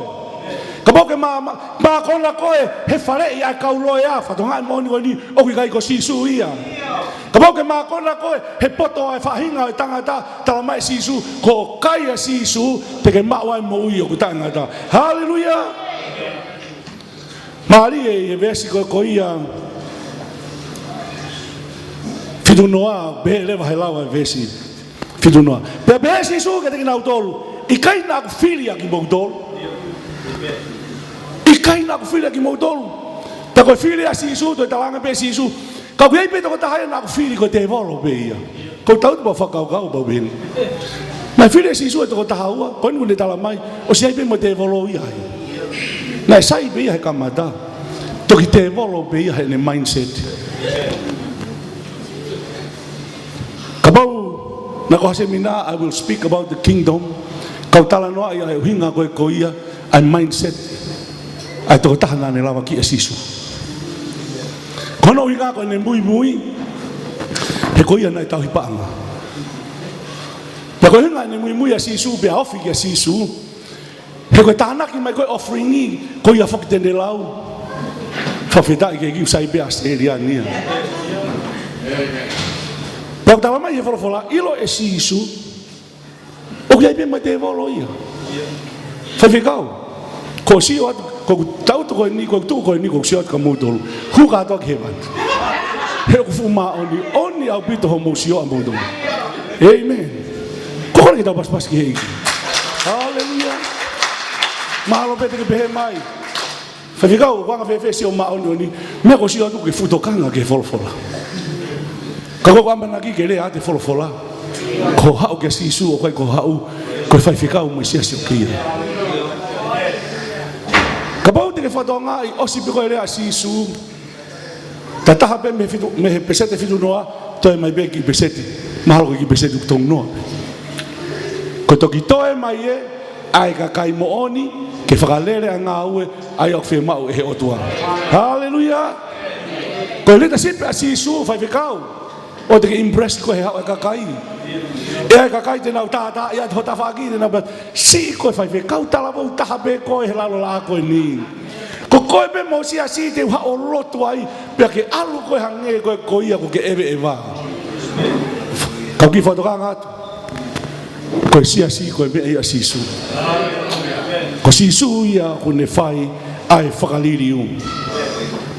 Ka pote ke si o ke principolo e leta sipa sisu, o peheni, kumi ha mea, ke hanga o ilo i pau, na e ui koe ki ai e he otua, pa ke whai e mea koia, he koe mea e tāpo ki e koe he otua. Ka o te otua ke te koe ke tafi, whakamalo koe ke he otua. O te ke toi si o koia ke asa pa ke pea, si, te tafi a uri kai tu e asa ia o maa be ia. Koe taimi koe te ke toi sio ai ki he, na kai ki o atu ia ki a koe. Ka pau na kai ki o atu ke tahi paanga. Whakawhetai ki he ki tuke lotu pa ke wawe ki api o inu hau kapati. Peke mo ui lelei angai pai tāpa ki koe he otua. Koe hae mea na o atu he otua. It's worth doing it, he koe mea ia e tāpa ki ai koe. Hange koe ni. Tala mai, talange sisu. Nā ko whili ki mautolu. Koe nau tautu katoa koe na e tahana e accountant. Lau e paanga kakaito e ta anaka tu mo ine interest anaki ai. Pea toi lahi ene tupu, pea koe hinga ina ki tu maari ai. Ala tuko koe ke mutu a koe koe toki tā ai. Koe ne ala tuka talange, ko pau ke huhu koe ia he vailasi. Kono hinga koe COVID-19, o ku toho mau fonuani, pea mate kakai. Hui besi isu he nane whiri. Hui mai mai tangata koe, koe ne mea pena nei whai, kono foi ata mai koe, alupe ki tahe tau tai. Mai ka whamasima, whai ene whakamake ai, pea mau ene paanga. Koe lea ina sisu, nā ko whili ki mautolu, pena e mea nai atu he otua kia te koe, koe mea iok whi mau ke whai he pule anga he otua. Hallelujah! Lea Maria sisu, tawange sisu. Mui mui a te au, kau ngahui koe, ke hoko, koe tau tai tangata. Ko whatongia koe mui mui, koe ngauhi koe otua kune whai.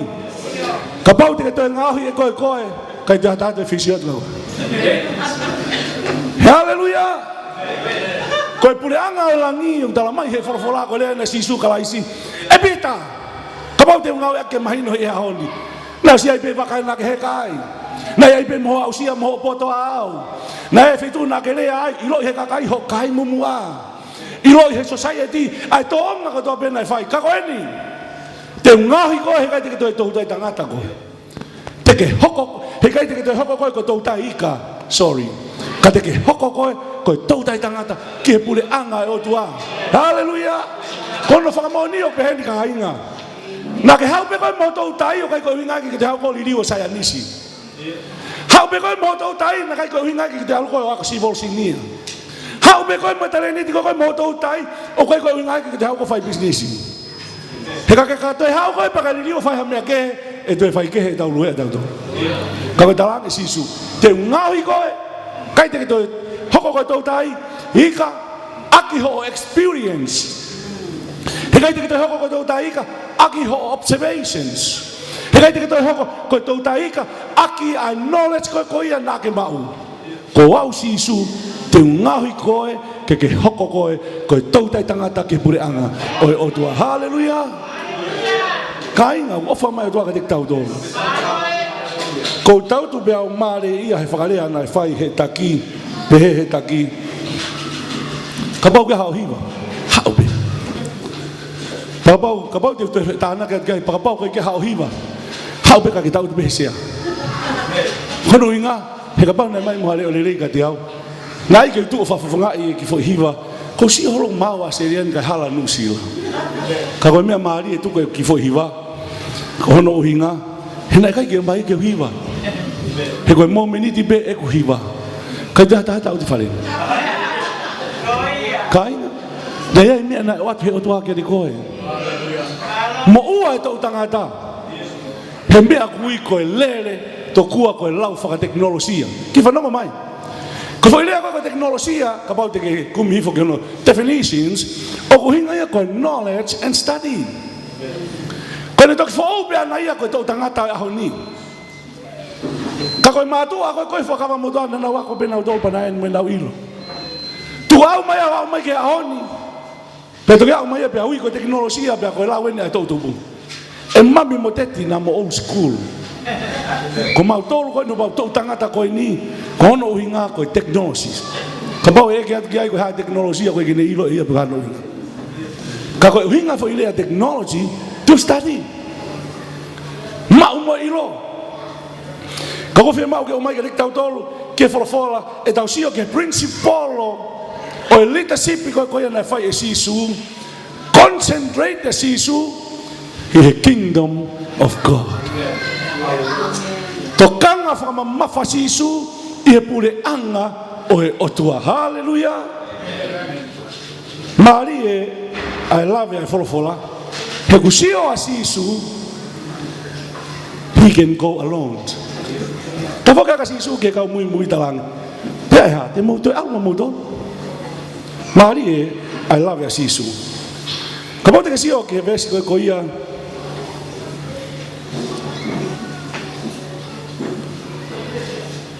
I love ya folfola e vesi ko hono no valu. A lea ko ia sai mone pita. Ko ai ke mau te alu ki hai. Ka kono inga ko kakai ko tatui. Kaina. Ko ko ngani fo ke peni. Mari e fo ke anga e tau hau ke lo tu. O fa e ke kakai to la ke fai fikau. Fai fikau. Ko hai malanga sa pa de. Pe aku kai fa fai fikau pe dan fai fikau.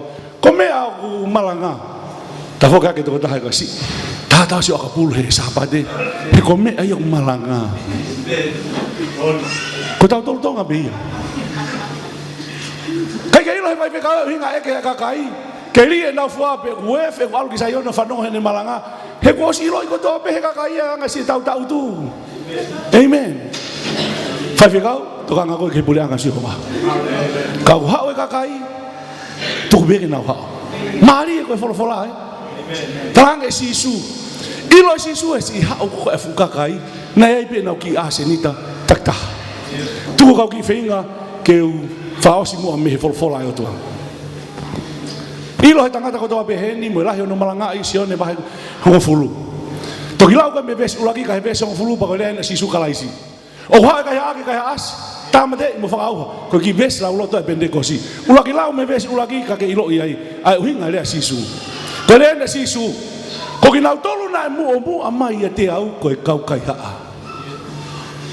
sike maria sisu he ko hai na mo amai ko hinga ko kau fare si koe kau satu si koe kau takilo tu na bene au ya koe hinga si su ke te volo kai me nak to si fakalere ai be fai no fakahino hino i pe be mani e ai faka off ai o tua koe kau takilo tu eni ta koe ko na tolu e kau kai ha ko hinga ai kulia ko tak na ko tak ko fai fika wa ko ilo i ko le taimi piko ko malele ai ki kai nga ko hua te ki mata pa ko ai pasi au we ku le mai si hova he ahon pe fa me mai o tua o se mai na ono fa mai at ke ki kai nga ko ya haleluya ka ko hinga ku tala no kai nga hele asisu ko no hinga ko ka takilo tu ko le maria asisu talange sisu fa to mala he ku ofi ai pule anga Australia ka pau be malanga ke tau mui ai pipi ke malanga si su kala si fato mala he ko ofi ai pule anga ka pau be te fano no ke o mai ka tau tolu ko pule anga elangi o ku hono konistu tone ko pule anga elangi o ku ai hono lao ko pule anga elangi o ku ai hono kausa ka pau ke sa ia kausa fato nga he lusi pi pa ke sa ia tau te fu te bile ko kai ospia au ki fale mahaki kau kifa hoko atu ai kausa ai pule anga hebani tala sisu kai ya sisu ho kai ya sisu ko ia be ya sisu mari e kausa hebani mari e lave ai folofola ko le ania ai folofola tala sisu ki he fuka kai ki ni ki kakai ko e ko alu kakai te mo te alu mo ki mo tol fa osi fo ko ia lave folofola kono hinga ko tau taimi ko le ai ni ko ia ai folofola talang e sisu ka pau te mo alu eli aki au hange ko to e to taha ka to fa osi ko le ai sisu me ape ke mo ilo i o ku kai te to taha he ko kau be mo tamai haleluya o ka to e to ko ua o ku kai ko ma to ko ua be o ku ma kau mo tamai o ku tanga ta ka pau o kai ka ta ke ta me le o ku kau mo tu a ko ia o ku ne ha ke ki ko ia mo fa mo fa hinga tanga ta haleluya le maria sisu ne talangi ki he ki ka como alu be hange o ko ki to e to ta ya taimi fa le mai hoa ku ke si o ha ke se a ku puli ka kai ko ha ho fa kau ko talangi ko me be ko ilo i ko ia ki ai ke ilo i ko sia se o tua ko sia si o sia te sabate be mai hoa o ai mo ke ki fa kau ko dan ke te fa kau ki ha ko folo ai o tua Ko lea ina sisu. Te mo alu pe hange o ko toko taha. Mea beke mo iloi, ka pau te o mai ke mahino e whiawhini, koe sia si koe mea ai o tua. Koe tau mea beo whai, koe whai e ngā au e nai hui ki eiki tau tolu e he o tua. Koe anga koe whanonga anga, ko si hova beia kune iloi. Hallelujah! Kainga ko whi pore ki tau tolu he ko wawe ki te whoki mai ko si sukalaisi. O ko malere hole kakai, koe masiva ilo. Ka koe pore ki tau tolu he whiawhini, kai mo ai Sisu. Mahalo pete ke feu imai. Fefe kau o anga fefe ke kai Sisu. Ka pau pe ke fu mahino ka koe ai kai Sisu to ke mai tu ka lotu. Winga he ko foi se sin lo lo ai. Ku ke o si lo pe koe. Ko hinga sa kala meniti. Ko simbolo ia tau kai ia Sisu. Ka pau te alfa ta pe mau ke to ia se one vai ta ni ma veso no fitu ko le ai Sisu. Ko ia folofola pe no fo ai folofola ia te koe tala mai Paula koe toki ia kalaisi koe whakatupu fo ia whafofa koe lea ai folofola koe lea ai folofola ka toki ia kalaisi tangata ko mone mea motu hape hoko fo ki ves la uloto ai pentekosi ka ke whatonga ai lawa ai ves folofola koe lea koe ka Paula pen koe toki ia kalaisi koe kalaisi o kuhinga e ti anointed one koe toki ihe pani koe hinga o ke fo'ou ai. Te hau ke lotu, pake lea mai be koe ko koe bea lea mai. Kai ke fo'ou ha mea he kai ke ia e pani. Ka kone taimi ko koe ia e pani ai o tua. Ko foi lea au ia koe ke toi lili hui ai. Ka kone taimi ko ke lea mai ai, hongo i be kakai o pani be ia. Pea ku neongo ne tae ori, ka ku pani be ia. Pea neongo koe ke lea hange koe koe ia koe kau palo fesa, ka ku pani be ia. Ko tala lotu ka te tau tolu ka inga. Ia e taha e palo fesa, na mau whiohi. Ko ne utohi, o ku awehe, u wako tohi tapulahi, mamani. Pea wau peki Australianti, New Zealand, whefua. Ko lea ina e toko tahani, taimi koe na matala noai. E leo ko au nai kai te wako au. Ko tāne ki he profesa, si tuku a whoke loi. Tala mai he, petala loto le vai profesa. Ko ia na drop out he high school. Whanau nou nai, ave holo he institutions, mo iloi pe institutions, ave koe kai koe tamai ki leang kata. Pe ave holo ko ia, pe hao ke taimi, na netaria e ko si sukalaisi, ka ke whanau mo ki hanga nere a. Pe koe ki kite nai, oange he otua ki ai. Pe ke whao e ngahi tohe. Tako nele ai nai ben, ke ufao e ngai tohi he nā kuako. Whenga mo e tohi e ono ono. Ko wako ai au. Tako uhinga e ko mui mui a he ministry, he kau tangata koe ni. He ok peheni, koe mea koe nai oang he otua, koe mea ben nane whai. Ko hau ke lotu o koe ben mea nā te otua ke koe, ke ke malawa. Ka pau te ke tala mai, whai whikau kai, ke umai ha whatongi e ka te au he whai whikau. O ke hano uhinga no tae o atu. He o kusio e whai whikau ka o atu. E mau mau e ngā we. Ko mea au whai, ka pau kai ke me, hau piko tafi me o te katoe tāri koe. He te ke hopare piko tafi, ku ke tokon whai whikau koe. Halleluja! Ka inga, ofa mai o tua ka te tau tolu. Pako whi mau he o tua, ke tau ilo i ko wawe, ke toi whoki mai, ai eiki. Ko tau tu heni, mo ku tuku atu he au ni, na ilo i he o tua, na kai ha mea ne ta ilo i. Ka welea Maria Sisu. Te mou alu, pe hange o kou toi toko taha. Peta, te nai nai at Sisu bandalange. O ana ngalo ya mou tolu. O kui kai te toko taha, he kou kau, pe mo tamai. Ko elea ina Sisu kalaisi, ko au mo tamai, na taha pe. Lea ina taha Sisu kalaisi kune ngau e aki. Ko ngau e ko fai, o kui kai ko ngau e na ku toki lere hake peo whakau kau i. O kai ko ngau e a administrations mo kau taha lotu, i kai. Ko lea ina Sisu, ko ngau e ko fai, ko ngau e ko toa ko ia ko o mai be me tamai. Tangata talango fua mui. Toki lau koe, ia Filipai wahe ko noua. Talango fua pe Sisu pe toi, talango fua o ke mate. Ka pau te ki whakau kau loto, taimi na hili ai wipi, ke ona tua. Tala mai talango fua pe. Ka pau te ke whakau kau ke taimi na e taki mai e fukakai. Ka pau te whanau no, he was in obedience. Wabe kai tohe a Hebelu, the 7, he was in obedience until death. Ya oe ke mo miniti ko e tukuanga ene manawa, Jesus, he was in obedience. Regardless. Mali e taimina na hawa ki Getsemani. Osi koe koia e sakala miniti. O mohebe, taki mai si sugi na dolo ki Getsemani. Taimina na au mai ki Getsemani, pe ta mai na le taki mai ki kawako.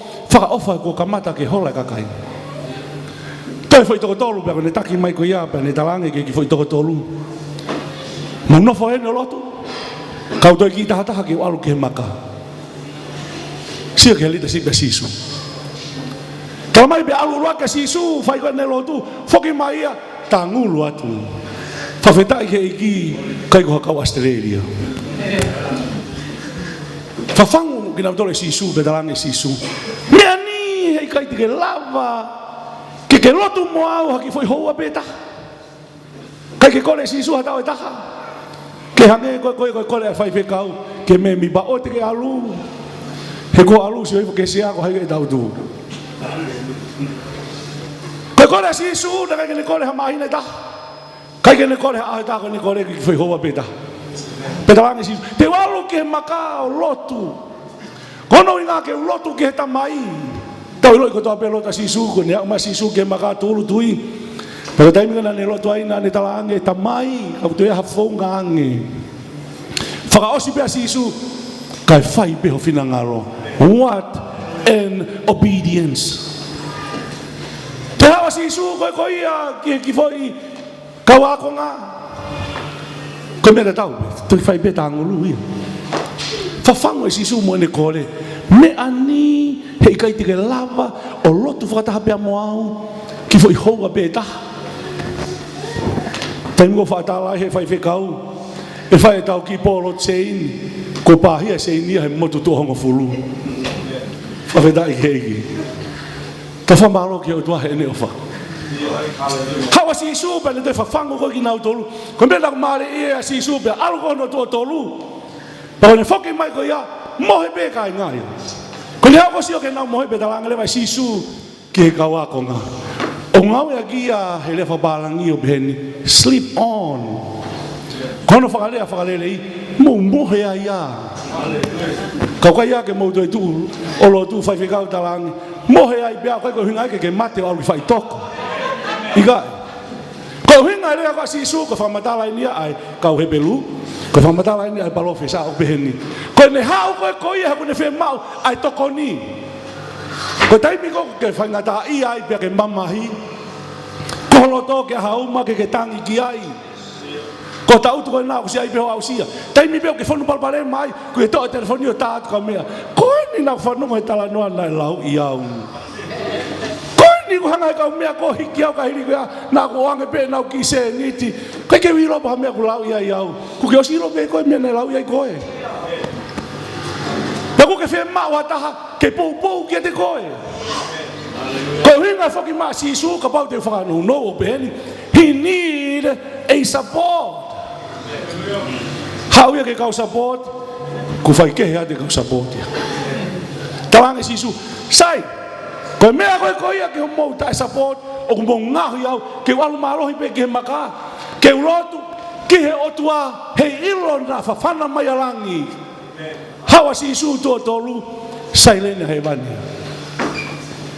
temila na ta foke ai ba ko le ai fai ko he fai ako tala mai fai ako hawa si su ko na mo be talangi si su mo he ia ko hono uhinga talangi si su ko fa malo atu ko mo tai po fai. He ka pau na mo po na hau bel no foi. Ka hanga mo tai po o ngau hiau ke alu malo hi pe ke maka. Ke ilo yo ga me ke tu wai. He ko si o mai he mate. Tala mai vai ako. Tai mo te ke foki ai. Ko anga be ni rea. Talangi ke kakai ko na na kape i ko e. Ko fa malo atu mo kape. Mo lau iau.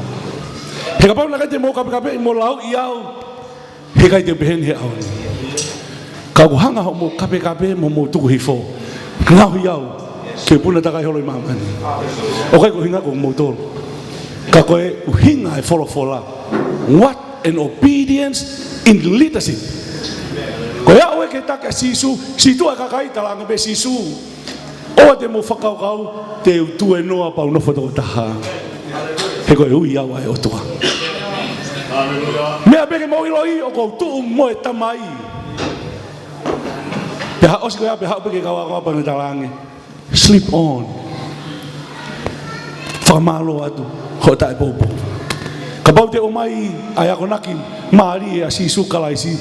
He koe pure anga o e otua. Koe otua ia. Pea kui ai hono traditions, o kui ai hono culture. Kai ke toi lave ke culture. Kono inga he te rau fulolo. Ka koe whakatokanga ka te ki tau tolu. Ka inga. Ia e taimi o tau ia e tau tolu tangata iao. Whalanglangi ange he otua. Ia e taimi o tau ia e tau tolu ke culture. Koe koe na tau tupu ai. He kai te ke hu koe ke pule angai langi. Kau toi ai atu. Culture will send you to hell. Whatonga e lea Maria sisu kalaisi, koe lea sisu. Whatomala, he ko ofe pule anga. Malanga i be sisu ia, ai pule anga. Koe tau tau tu e aho ni o beheni. Koe beki ko speria ai Wesleyana. Koe beki ko speria ai Assembly. Hallelujah. Whawhedai keiki. O kai beki ko speria ai aho fitu. O kai beki ko speria katolika. Kau ki whanau no o beheni. Ko taimi ko koe te ke katolika ai. O kai nau toka te rine, manau te fito itui. Ko uhinga te fito itui, ko system of belief, o kuuia he wholofora, a system of belief, ko religions.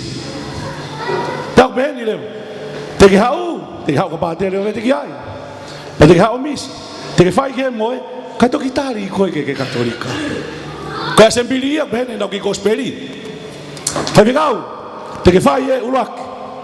Te ke whai moe. Pea oska patoka atu o pe whai whikau. Tako nei kai pete ke toi whai ki ai, te mauto o mai mautole pe whai whikau, ka ke nofo tai pe whai whikau pe ko ia. Ko hau inga unau to ai, he koe nau ki pepa pia nau tolo, koe pepa ia pure anga hewani. Amen. Te tau pe ka pauti hau ke Wesleyana. Ko le aina Wesleyana. Whai whikau ko toa pe e huhu COVID-19, ko nei kai pe lue ko mu api. Ke lue ki api, koe pure anga hewani, o koe ki hatahai ano siasi. Hallelujah. Malanga sisu kalaisi. Change your mind. Whakaliliu ai mea kotoa pe. O te mohange koe kau whalesi. He kai ke mohumu toke pure anga lang. Koe siasi, koe mea ai otua. Kau kutaka toko taha, ave beke otua. Kau kutoko hongo fulu, tuku beke otua. Kau wao toko lahi, tuku beke otua. Kau sito ai kakai, koe otua ha ana ngā ue. Koe mea kotoa beia, ai otua. Ka inga ofa ai otua ia diktau tolu. He kua wawe ki te whoki mai, ai otua. Ko bore e taha kotoa bei whareni. Hiwa na tau hiwa ni nai, surrender o. Whaliriu. He koe malanga ina sisu kalaisi, nāne beheni. Whakato mala, he kua hofi ai pure anga. O hinga whanau no, change your religions. Ni liu ho toonga lotu, me toonga lotu ai kau wharesi. O whai toonga lotu ai eiko sisu kalaisi. Ko hai toonga lotu a sisu kalaisi, kai a sisu he koia peia. O kuia sisu. Ko mamani o beheni anga tau whainga whakalere lotu. O tau alue, kau whai whikau ki mamani o mai whaunga mamani ki whakalere ake lotu kai ko siasia o tua. Ka pau kai te ilo e whaunga whai aki koia lotu, lau e tohi tapumba se neski a whakaha. Aska atoa beai. Ai whaunga e whakalere aki koia lotu. Ka koe siasi, koe mea ia, ai o tua. O hune a koe mai ki tau tolu i a honi. Ate whalahi ki toko taha katoa pehe male whare koe ni. Ka pau whungari whewhe kai wholofola, koe mea usai koe wholofola beia ai o tua. Te whoki au ia. He wawe taha. Koe wholofola ia ai o tua. Mo koe he kua wawe ki whoki mai ai. Whatonga e mōni koe ni ka inga. O ke tauti whareni. Wawe ni pe taimi. Te whatonga e koe te ulo hau hira. E ai betai me hoko mai ma te interneti. Te ala tu ke pangge ke toho panga kai to ngau e mo pangge. Whanau mai ko sisu ia ngau e hoa wa fa. Tala mai he COVID-19 kai te ke hu kai ato shopping kai ko tala lo to ka tik tau tolu. Malo ko pena la hita ha shopping pe la hita mo ta po ki ko ia. Na kai ke hu lau tui beo ke mea ko tui ia. Ko hina ku tala loto ko ia, ko o tua ku tau hi, ko o tua ku mana. Ko o tua ku tau hi, ko o tua ku fai whakambo ui. Ko o tua ku tau hi kai, ko o tua ku isileri, ko o tua ku kai ha mea ia whai ngata. Hallelujah! Taka pai kai to ia vai pange. O kua vai pange ia he mani. Kabau e mate uhi la, o kuulo e nau ia Sihova. Kabau ke ngoi ku ke whai ngata ia, taha pia no tari, foki be koe kia sisu. He koe o tua koko ke mo me haki olunga I hewe fini. Kai ke tuana whainga maari ke whai whikau, ke whaosi mo ki tau tolu, o ko pole I ho mo ui ka inga. O beheni te whai peki lotu no. Koe lotu whakalukufua. Kau ke whemai lotu hika ke peho ni mai whaituku. Kuke iai. Hallelujah. Lau pe ia ko lotu. Tu whakataha pia mo au. I he ao o tua. Kono uhi ngā koe tau taimi te whai pe lotu whakalukufua. O whanonga mai a Sihova ke tangi me te whito holoto. O ko ilo I he o tua ai bibili a ho whakakau kau. Ko ho tautu mo ho tu hake o afio I he o tua. Ka koe ni. O ke hatu e whaingata a ke o tua. O tua mawhi o mawha ui ho ao. Ko tu I koe ngai tu I koe eki koe ngai eki. Ko ke afio I ai nima koto peo hiki hake I ho ao. I he wafa o sisu kalaisi right now. E o tua. Koe maula tu ia. Ke pani ai nima koto peo. I he ao e afiona. A ke lau maari e fitu o Sihova. Ke ringa fitu I he wafa o sisu kalaisi. Eu dou a logo kore ho divine favor. Ke na ni ma ko pe hika ke via figoni. I wafa o sisu kalaisi. O dua ko kore ho divine healing. Ke na ni ma ko pe. I via figoni. I wafa o sisu kalaisi. O dua ko logo ke ko ta pe ki na ni ma ko pe pa ta fetu ke na mai ma siva. Pa moi ki na do o tua ke o pule anga. Koe siasi, koe mea ai afiona. Malo do ko ngai malo hingo do pe wafa, o sisu kalaisi ko alo. Ka ko mau, pa moi. Amen. Kainga, o tonga fa mau e tau, toka ngā ki o tua, tuang ki he whai whekau. Fa osi mo ki tau tolu, ka ko pore ia ki a te koe. O ku mange, e foki mai, a eki ko sisu kalaisi.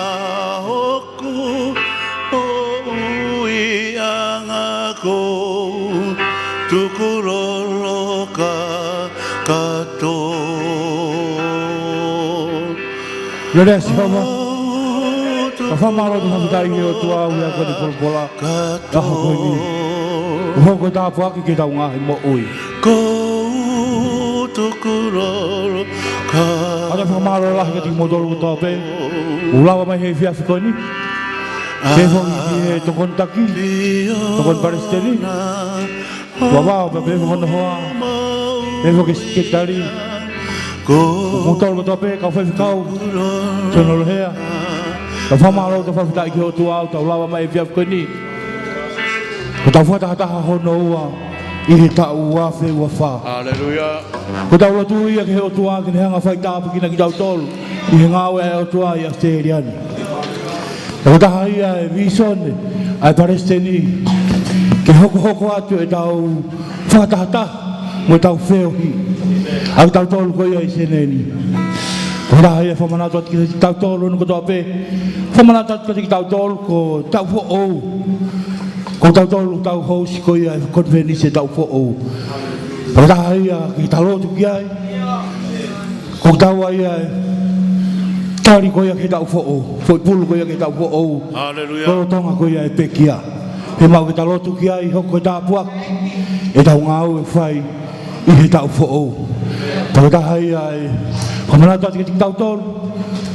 Tua pepe, sei tu koto pe loto hufia ai ngau ai ki ai to ni o fa fika o to go ai to la son te to mo moala ke fa o ki ta o ko ni pa hai fa malo la ta to lo no koto pe i ngau ai ki ta fa ta mai ai ki ha o to fa ta fi ki ta to lo i ngau ai o tua a ko le pe ke ka wi ma ma hi o ta to ko le pe ka to ta ta la mai kita tuna ia folfola e o tua. Ta whakafuaki mai ngawe ai eki. Mai tangata na ne tutu ia folfola e o tua. Kore peka moala ke ne unu mai kuan. Foaki ki eiki pe ake ki e pia. Foaki ki eiki pe ake ki e pia. Foaki ki pe ake ki e pia. Foaki ki pe ake ki e pia. Ave ave ki pe ake ki e pia. Ave ki pe ake ki e pia. Ave ki pe ake ki e pia. Ave ki pe ake ki e pia. Foaki ki pe ake ki e pia. Foaki ki pe ake ki e pia. Foaki ki pe ake ki e pia. Foaki ki pe ake ki e pia. Foaki ki pe ake ki e pia.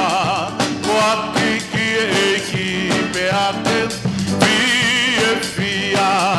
Foaki ki pe ake ki e pia.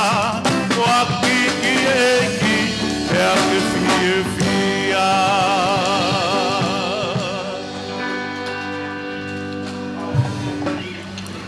Kore peka mo me kilama. O tu hen ke tokon pare seni ga me api le ai mang tau tolu pe ka pau kai tene tok fa ausi api mang tau tolu ni he fia fi koini.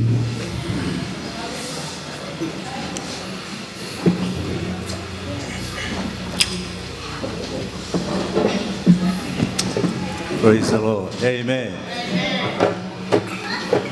Eu tu ko family ko ni ke wang famalo la ko no na ko Trekatāreo, ko e whakawhainga mārie I hono taimi whemoe kita. E lava ke mea mai o mai e wholofola, ke hiki pia mo whakawhetongi ai e tau mo ui. Amen? Rawanga pe ke hiki ke ne whaitāpua ki na koe pa mo e whamiri. Pia ke hoko te pia ngau lelei hono whakamo ui e lau mārie ki hono pure anga. Ko ia ko ida ha me te uto manatu I he anga tau feoi hange ko ni ko e au polo kalama pa mo una ko palestini te mo e secretary te na fafonga I tau tolu kitonga pa mo ko gelo po ha uto alu ko te ma ko ngo fai fe kau ke ko ni taki pa mo secretary ka fe ma ope kai ngalotu e tau lotu amen ka pa fe kai ke mo lava kitonga ya mo lotu pe pa ku kapau re ma ku lahi ho sen pa ka ta ki pocket money ka wa ki tonga he no ne you know fe ma ai o ki tonga he ko ki ma skola o ki tonga pa da wanga pe he ki ne fai ta pa ki na ki mo tolo ke ta lot e ta mai ma u formalo pa ma u fa feta I ke te ko e ki no nga ko lele lahi a fena e ta mai e ki ma fanongo ki ho fola pa ku ne hiki ho mau loto o ia nga hi fa fetongi he mo ui he mau ilo vave ke to foki mai a fiona tamai ko mau lotu ia e ki tapo ki na mai kau fai fekau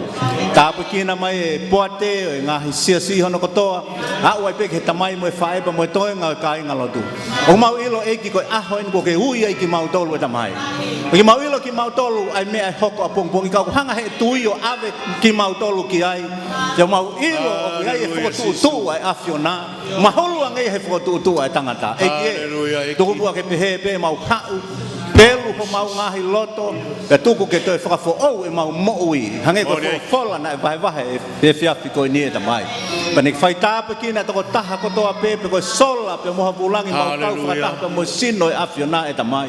O mau ilo ga me lele ke teu ki pongpongina. Eki fakakakato ame olunga eki ngahi me ko to ape na ton ke ku kau ke ya lotu paket. To ko kresa tau eki ofa e tu ko mai feo ki mo lau mari ma oni. Haleluya. Ma wa ho alo ofa e te mau doluni hono ko to ape o wana hili. Kai fai ko ta ngata. Amen. Amen. Malo opito kore ke mo kata ke magi ta ke pe ke ta fa ki koe ka ki te me me to koni he ta fa ki koe ke ta ma me to koni. Amen. Kore pe ke mo fa ba pe ta fa ke ta pe ko tu a koe ke mo ki po ta no a tai mi no pe. Hiri ko ya ta to ki hoko atu i he me to koni. O fa ta pe ki nang mo tolu e ki malo. Osi. Good. Kuk ko ke ya ko di ba. Lagi na hang tau. Ano ba?